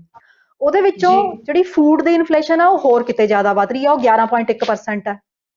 ਫਿਰ ਮਤਲਬ ਹੂੰ ਇਹ ਕੀਮਤਾਂ ਨੇ ਜਿਹੜੀਆਂ, ਇਹਨਾਂ ਕੀਮਤਾਂ ਦੇ ਵਿੱਚ ਵਾਧਾ ਹੁੰਦਾ ਏ, ਤੇ ਆਮ ਬੰਦੇ ਦੀ ਹੂੰ ਜਿਹੜੀ ਉਹਨਾਂ ਵਸਤੂਆਂ ਨੂੰ ਹਾਸਲ ਕਰਨ ਦੀ ਜਿਹੜੀ ਸਮਰੱਥਾ ਏ ਉਹ ਮਾੜੇ ਕਿਸਮ ਦੀਆਂ ਹੂੰ ਨੌਕਰੀਆਂ ਦੇ ਕਰਕੇ ਉਹ ਥੱਲੇ ਵੱਲ ਨੂੰ ਜਾਂਦੀ ਹੈ, ਤੇ ਆਮ ਬੰਦੇ ਦੀ ਜਿਹੜੀ ਪਹੁੰਚ ਆ ਉਹ ਪਹੁੰਚ ਤੋਂ ਉਹ ਚੀਜ਼ਾਂ ਦੂਰ ਹੋਣੀਆਂ ਸ਼ੁਰੂ ਹੋ ਜਾਂਦੀਆਂ ਨੇ। ਨਹੀਂ, ਇਸ ਤਰ੍ਹਾਂ ਇੱਕ ਇਹਦਾ ਅਸਿੱਧੇ ਰੂਪ 'ਚ ਇਹ ਵੀ ਹੋਏਗਾ ਨਾ ਕਿ ਜਦੋਂ ਬੰਦੇ ਦੀ ਨੌਕਰੀ ਮਾੜੀ ਹੈ ਤੇ ਉਹਦਾ ਸ਼ੋਸ਼ਣ ਕੀਤਾ ਜਾ ਰਿਹਾ ਹੈ, ਉਹਦੇ ਕੰਮ ਦੇ ਘੰਟੇ, ਜਿਸ ਤਰ੍ਹਾਂ ਸਾਡੀ ਸਰਕਾਰ ਐਲਾਨ ਵੀ ਕਰ ਚੁੱਕੀ ਹੈ ਕਿ ਉਹਨਾਂ ਦੇ ਕੰਮ ਦੇ ਹੂੰ ਘੰਟੇ ਵੱਧ ਹੋਣਗੇ, ਉਹਨਾਂ ਨਾਲ ਧੱਕਾ ਵੀ ਹੋਏਗਾ, ਮਾਲਕ ਜਦੋਂ ਮਰਜ਼ੀ ਕੱਢ ਵੀ ਸਕਦੇ ਹੋਣਗੇ, ਤਾਂ ਉਹਨਾਂ ਦੀ ਜਿਹੜੀ ਮਾਨਸਿਕ ਜਿਹੜਾ ਦਵੰਦ ਵਧੇਗਾ, ਉਹਨਾਂ ਦੀਆਂ ਮਾਨਸਿਕ ਮੁਸ਼ਕਲਾਂ ਵਧਣਗੀਆਂ, ਤੇ ਉਹਨਾਂ ਦੀ ਸਿਹਤ ਖਰਾਬ ਹੋਏਗੀ, ਤੇ ਉਹਦੀ ਜਿਹੜੀ ਜੀਵਨ ਕੁਆਲਿਟੀ ਆ ਉਹਦੇ 'ਚ ਵੀ ਹੋਰ ਗਿਰਾਵਟ ਆਏਗੀ, ਉਹ ਹੋਰ ਮੰਦੇ ਮੰਦੇ ਦੌਰ ਵਿੱਚ ਜਾਏਗਾ ਆਮ ਮਨੁੱਖ, ਜਿਹੜਾ ਕਿਰਤੀ ਮਨੁੱਖ ਹੈ। ਹੂੰ ਹਾਂ ਬਿਲਕੁਲ। ਤੁਸੀਂ ਇਹ ਦੇਖੋ ਨਾ ਕਿ ਵੀ ਮੈਨੂੰ ਮਤਲਬ ਮੈਨੂੰ ਨਹੀਂ ਪਤਾ ਵੀ ਇਹ ਮੇਰੀ ਜਾਣਕਾਰੀ ਵਿੱਚ ਨਹੀਂ ਹੈਗਾ, ਜਾਂ ਮੈਨੂੰ ਤੁਸੀਂ ਇਸ ਗੱਲ ਦੇ ਉੱਤੇ ਦਰੁਸਤ ਕਰ ਦਿਓ। ਪਿਛਲੇ ਕੁਝ ਸਾਲਾਂ ਦੇ ਵਿੱਚੋਂ ਵੀ ਪਿਛਲੇ ਜੀ 4-5 ਸਾਲ ਜਾਂ ਤੁਸੀਂ 7-8 ਸਾਲ ਕਹਿ ਸਕਦੇ ਹੋ, ਮੈਨੂੰ ਕੋਈ ਇੱਕ ਵੀ ਕਾਨੂੰਨ ਇਹੋ ਜਿਹਾ ਦੱਸ ਦਿਓ ਜਿਹੜਾ ਕਿ ਕਿਰਤੀ ਜਮਾਤ ਦੇ ਹੱਕ ਦੇ ਵਿੱਚ ਗਿਆ ਹੋਵੇ। ਕੋਈ ਵੀ ਇੱਕ ਕਾਨੂੰਨ, ਬਿਲਕੁਲ ਵੀ ਸਾਰਾ ਜਿਹੜੇ ਕਾਨੂੰਨ ਨੇ ਉਹ ਉਹਦੇ ਖਿਲਾਫ ਜਾ ਰਹੇ ਨੇ। ਸਗੋਂ ਤੇ ਇਹ ਕੋਵਿਡ ਦੇ ਨਾਮ ਦੇ ਉੱਤੇ ਵੀ ਅਸੀਂ ਜਿਹੜੇ ਉਹ ਲੇਬਰ ਕੋਡ ਨੇ ਜਿਹੜੇ ਉਹ ਫਟਾਫਟ ਉਲਟ ਪੁਲਟ ਕੇ, ਹਾਲਾਂਕਿ 2019 ਦੇ ਵਿੱਚ ਇੱਕ ਵਾਰੀ ਆਏ ਸੀਗੇ, 2020 ਦੇ ਵਿੱਚ ਅਸੀਂ ਉਲਟ ਪੁਲਟ ਕੇ ਅਸੀਂ ਉਹਨਾਂ ਨੂੰ ਹੋਰ ਉਹਦੇ ਵਿੱਚ ਸੁਧਾਰ ਕਰਕੇ ਵੀ ਅਸੀਂ ਉਹਨਾਂ ਨੂੰ ਪਾਸ ਕਰਤਾ। ਹੁਣ ਤਾਂ ਜਿਹੜਾ ਇਹ ਸੁਧਾਰ ਵਰਡ ਹੈ ਨਾ, ਰਿਫਾਰਮ ਵਰਡ ਵੀ ਹੈ, ਇਹ ਅਸਲ ਦੇ ਵਿੱਚ ਇਹਦਾ ਅਸਲੀ ਅਰਥ ਵਿਗਾੜ ਹੋ ਗਿਆ, ਜੇ ਆਪਾਂ ਬਿਲਕੁਲ। ਤੇ ਮਤਲਬ ਆਮ ਜਨਤਾ ਦੇ ਹਿਸਾਬ ਨਾਲ ਆਪਾਂ ਸੋਚੀਏ। ਹਾਂਜੀ, ਤੇ ਜਾਂਦੇ ਜਾਂਦੇ ਫਿਰ ਇਹ ਸਾਰੇ ਕਾਸੇ ਦਾ ਸਿੱਟਾ ਕੀ ਹੋਏਗਾ ਕਿ ਅਸੀਂ ਇਸ ਤੋਂ ਆ ਜਿਹੜੀ 2 ਤਿਮਾਹੀਆਂ ਦਾ ਮੰਦੀ ਹੈ, ਇਸ ਤੋਂ ਅਗਲਾ ਤੁਹਾਡੀ ਮਾਹਿਰ ਰਾਏ ਦੇ ਮੁਤਾਬਕ ਕੀ ਨਿਕਲੇਗਾ? ਇਹ ਆਖਰੀ ਮੇਰਾ ਸਵਾਲ ਹੈ ਤੁਹਾਨੂੰ। ਤੇ ਆਮ ਜਨਤਾ ਦਾ ਕੀ ਹਸ਼ਰ ਹੋਏਗਾ? ਹਾਲਾਂਕਿ ਕਾਫੀ ਕੁਝ ਤੁਸੀਂ ਬਿਆਨ ਕਰ ਚੁੱਕੇ ਹੋ। ਮੈਨੂੰ ਨਹੀਂ ਲੱਗਦਾ ਕਿ ਵੀ ਅਗਲੀ ਤਿਮਾਹੀ ਆ ਜਿਹੜੀ ਵੀ, ਜਿਵੇਂ ਕਿ ਸਾਡੇ ਵਿੱਤ ਮੰਤਰੀ ਨੇ ਕਿਹਾ ਕਿ ਵੀ ਉਹਨੂੰ ਕੁਝ ਉਮੀਦਾਂ ਲੱਗਦੀਆਂ ਨੇ ਕਿ ਵੀ ਅਗਲੀ ਤਿਮਾਹੀ ਦੇ ਵਿੱਚ ਸੁਧਾਰ ਹੋਣ ਵਾਲਾ ਹੈ, ਖਾਸ ਕਰਕੇ ਨਿਵੇਸ਼ ਦੇ ਵਿੱਚ। ਕਿਉਂਕਿ ਜਦ ਤੱਕ ਅਸੀਂ ਲੋਕਾਂ ਦੇ ਹੱਥਾਂ ਵਿੱਚ ਸਿੱਧੇ ਤੌਰ ਦੇ ਉੱਤੇ ਪੈਸਾ ਨਹੀਂ ਦਿੰਦੇ, ਆਮ ਲੋਕਾਂ ਦੇ ਹੱਥਾਂ ਵਿੱਚ ਪੈਸਾ ਨਹੀਂ ਆਉਂਦਾ ਹੈਗਾ, ਉਦੋਂ ਤੱਕ ਜੀ ਜੀ। ਮੰਗ ਨਹੀਂ ਵੱਧ ਸਕਦੀ ਹੈਗੀ ਤੇ ਨਿਵੇਸ਼ ਵੀ ਨਹੀਂ ਵੱਧ ਸਕਦਾ। ਤੇ ਇਸ ਕਰਕੇ ਮਤਲਬ ਬਜਾਏ ਕਿ ਵੀ ਅਸੀਂ ਕਾਰਪੋਰੇਟ ਜਗਤ ਦੇ ਉੱਤੇ ਹਜੇ ਗੱਫੇ ਲੁਟਾਈ ਜਾਈਏ, ਸਾਨੂੰ ਜਿਹੜੀ ਆਮ ਜਨਤਾ ਜਿਹੜੀ ਕਿ ਮਤਲਬ ਇੱਕ ਵੱਡਾ ਆਧਾਰ ਬਣਦੀ ਆ ਉਸ ਮੰਗ ਦਾ, ਤਾਂ ਆਮ ਜਨਤਾ ਦੇ ਬਾਰੇ ਸਾਨੂੰ ਸੋਚਣਾ ਚਾਹੀਦਾ। ਸਾਨੂੰ ਦੇਖਣਾ ਚਾਹੀਦਾ ਕਿ ਵੀ ਕਿਹੜੀਆਂ ਜ਼ਿੰਦਗੀਆਂ ਨੇ ਜਿਹੜੀਆਂ ਉਹ ਮਤਲਬ ਉਹ ਇਸ ਸਮੇਂ ਜ਼ਿਆਦਾ ਮਹੱਤਵਪੂਰਨ ਨੇ। ਉਹ ਅਰਥ ਵਿਵਸਥਾ ਵਾਸਤੇ ਵੀ ਮਹੱਤਵਪੂਰਨ ਨੇ, ਉਹ ਇਸ ਕਰਕੇ ਵੀ ਮਹੱਤਵਪੂਰਨ ਨੇ ਕਿਉਂਕਿ ਉਹ ਗਿਣਤੀ ਵਿੱਚ ਜ਼ਿਆਦਾ ਨੇ। ਅਸੀਂ ਕੁਝ ਕੁ ਲੋਕਾਂ ਵਾਸਤੇ ਅਸੀਂ ਸੋਚ ਰਹੇ ਹਾਂ, ਸਾਡੇ ਜਿਹੜੇ ਟੀਚੇ ਨੇ ਜਾਂ ਉਹ ਬਾਹਰਲੇ ਨਿਵੇਸ਼ਕ ਨੇ ਜਾਂ ਅੰਦਰੂਨੀ ਵੱਡੇ ਨਿਵੇਸ਼ਕ ਨੇ। ਤੁਸੀਂ ਇਹ ਦੱਸੋਗੇ ਫਿਰ ਉਹ ਪੈਸਾ ਸਰਕਾਰ ਕਿਸ ਰੂਪ ਵਿੱਚ ਆਮ ਲੋਕਾਂ ਤੱਕ ਦੇਵੇ? ਕਿਸ ਤਰ੍ਹਾਂ ਹੋਵੇ? ਉਹ ਵਿਧਾ ਕੀ ਹੋਵੇ? ਇਹਦੇ ਵਿੱਚ ਹੁਣ ਕਈ ਚੀਜ਼ਾਂ ਨੇ। ਪਹਿਲੀ ਗੱਲ ਤਾਂ ਵੀ ਜਿਵੇਂ ਇਹ ਸੋਚ ਰਹੇ ਹਾਂ ਕਿ ਵੀ ਅਸੀਂ ਵੀ ਮਤਲਬ ਅਸੀਂ ਦੂਜੇ ਹਰੇ ਤਰੀਕਿਆਂ ਦੇ ਨਾਲ, ਜਿਵੇਂ ਹੁਣ ਬੜੀਆਂ ਹਾਸੋਹੀਣੀਆਂ ਗੱਲਾਂ ਵੀ ਜਿਹੜਾ ਹੈਗਾ ਵੀ ਆਪਣੇ 35 ਲੱਖ ਜਿਹੜੇ ਸਰਕਾਰੀ ਕਰਮਚਾਰੀ ਨੇ ਵੀ ਉਹਨਾਂ ਨੂੰ ਜੀ ਲੀਵ ਟਰਾਂਸਫਰ ਜਿਹੜੀ ਸੀਗੀ, ਲੀਵ ਕੈਸ਼ਮੈਂਟ ਕਰ ਦਈਏ ਉਹਨਾਂ ਦੀ, ਜਿਹੜੀ ਹੈਗੀ ਆਪਣੀ ਟਰੈਵਲ ਜਿਹੜੀ ਕੈਸ਼ਮੈਂਟ ਹੈ, LTC ਜਿਹੜੀ ਕਹਿੰਦੇ ਨੇ, ਵੀ ਉਹਦੇ ਨਾਲ ਉਹ ਚੀਜ਼ਾਂ ਖਰੀਦਣਗੇ। ਉਹ ਚੀਜ਼ਾਂ ਖਰੀਦਣਗੇ, ਮੰਗ ਪੈਦਾ ਹੋਊਗੀ, ਮੰਗ ਪੈਦਾ ਹੋਊਗੀ, ਰੁਜ਼ਗਾਰ ਪੈਦਾ ਹੋਊਗਾ। ਵੀ ਇਹ ਸਿੱਧੇ ਤੌਰ ਦੇ ਉੱਤੇ ਤੁਸੀਂ ਕਿਉਂ ਨਹੀਂ ਮਤਲਬ ਪਬਲਿਕ ਇਨਵੈਸਟਮੈਂਟ ਵਧਾਓ? ਵੀ ਜਿਹੜਾ ਮਤਲਬ ਕਿਸੇ ਥਾਂ ਦੇ ਉੱਤੇ ਕੋਈ ਪੁਲ ਬਣਾਉਣਾ ਹੈ, ਕੋਈ ਕਿਸੇ ਥਾਂ ਦੇ ਉੱਤੇ ਕੋਈ ਜਿਹੜੀ ਹੈਗੀ ਆ ਕੰਸਟਰਕਸ਼ਨ ਕਰਨੀ ਆ, ਉਹ ਸਰਕਾਰ ਸਿੱਧੇ ਤੌਰ ਦੇ ਉੱਤੇ ਨਿਵੇਸ਼ ਕਰੇ, ਸਿੱਧੇ ਤੌਰ ਦੇ ਉੱਤੇ ਲੋਕਾਂ ਨੂੰ ਲਗਾਏ। ਉਹ ਮਤਲਬ ਐ ਵਾਇਆ ਮੀਡੀਆ ਲੰਬੇ ਰੂਟ ਦੇ ਉੱਤੇ ਜੋ ਰੁਜ਼ਗਾਰ ਪ੍ਰਦਾਨ ਕਰਨ ਦੀ ਕੋਸ਼ਿਸ਼ ਕਰ ਰਹੀ ਹੈ, ਐ ਨਹੀਂ ਹੋਣਾ ਹੈਗਾ। ਤੇ ਜਾਣੀ ਕਿ ਬਾਕੀ ਹਾਂਜੀ, ਬਾਕੀ ਹਾਂਜੀ। ਜਿਵੇਂ ਮਤਲਬ ਅਸੀਂ ਇੱਕ ਹੋਰ ਚੀਜ਼ ਹੈ ਜਿਹੜੀ ਖੇਤੀ ਨੀਤੀ, ਚਲੋ ਮੰਨ ਲਈਏ ਖੇਤੀ ਨੀਤੀ ਆਈ ਸਾਡੇ ਕੋਲੇ, ਮੈਂ ਇਹ ਲਗਾਤਾਰ ਇਸ ਗੱਲ ਦੇ ਉੱਤੇ ਐਮਫੇਸਾਈਜ਼ ਕਰਦੀ ਹਾਂ ਕਿ ਸਾਡੀ ਖੇਤੀ ਨੀਤੀ ਦੇ ਵਿੱਚ ਜਿਹੜੀ ਮਜ਼ਦੂਰ ਜਮਾਤ ਹੈ ਨਾ, ਉਹ ਟੋਟਲੀ ਐਬਸੈਂਟ ਹੈ, ਕਿ ਗੱਲ ਹੀ ਨਹੀਂ ਹੁੰਦੀ ਉਹਦੀ, ਹੈਨਾ। ਮਤਲਬ ਉਹ ਟੋਟਲੀ ਮਤਲਬ ਉਹਨਾਂ ਦੀ ਜਿਹੜੀ ਪਿਛਲੇ 2017 ਤੋਂ ਲੈ ਕੇ 2019 ਦੇ ਵਿੱਚ ਤੁਹਾਨੂੰ ਹੈਰਾਨੀ ਹੋਊਗੀ ਕਿ ਵੀ ਰਾਸ਼ਟਰੀ ਪੱਧਰ ਦੇ ਉੱਤੇ ਉਹਨਾਂ ਦੀ ਮਜ਼ਦੂਰੀ ਦੀ ਦਰ ਦੇ ਵਿੱਚ ਸਿਰਫ 33 ਰੁਪਏ ਵਾਧਾ ਹੋਇਆ। ਹੁਣ 33 ਰੁਪਏ ਵਾਧੇ ਦਾ ਮਤਲਬ ਕੀ ਆ? 11 ਰੁਪਏ ਪ੍ਰਤੀ ਸਾਲ, ਹੈਨਾ। ਹੁਣ ਕੋਵਿਡ ਦੇ ਨਾਂ ਦੇ ਹੇਠਾਂ ਸਾਡੀਆਂ ਬਹੁਤ ਸਾਰੀਆਂ ਜਿਹੜੀਆਂ ਮਤਲਬ ਕਮਜ਼ੋਰੀਆਂ ਨੇ ਉਹ ਛੁਪ ਗਈਆਂ, ਪਰ ਸਾਡੀ ਨੀਤ ਤਾਂ ਪਹਿਲਾਂ ਵੀ ਚੰਗੀ ਨਹੀਂ ਸੀਗੀ, ਨੀਤ ਵਿੱਚ ਤਾਂ ਆਇਆ ਨਹੀਂ ਸੀਗਾ ਉਹ। ਤਾਂ ਉਹ ਜਮਾਤ ਹੈ ਜਿਹੜੀ ਕਿ ਆਪਣੀ ਕਮਾਈ ਦਾ 100% ਖਰਚ ਕਰਦੀ ਹੈ। ਉਹਨਾਂ ਨੂੰ ਤਾਂ ਪੈਸਾ ਦਿੱਤਾ ਨਾ, ਅਸੀਂ ਉਹਨਾਂ ਨੂੰ ਪੈਸੇ ਦੇ ਰਹੇ ਹਾਂ ਜਿਨ੍ਹਾਂ ਨੇ ਖਰਚਣਾ ਨਹੀਂ। ਫਿਰ ਅਰਥ ਵਿਵਸਥਾ ਦੀ ਰਿਕਵਰੀ ਦੇ ਮੈਨੂੰ ਤਾਂ ਕੋਈ ਚਾਂਸ ਦਿਖਦੇ ਨਹੀਂ ਹੈਗੇ ਇਹਦੇ।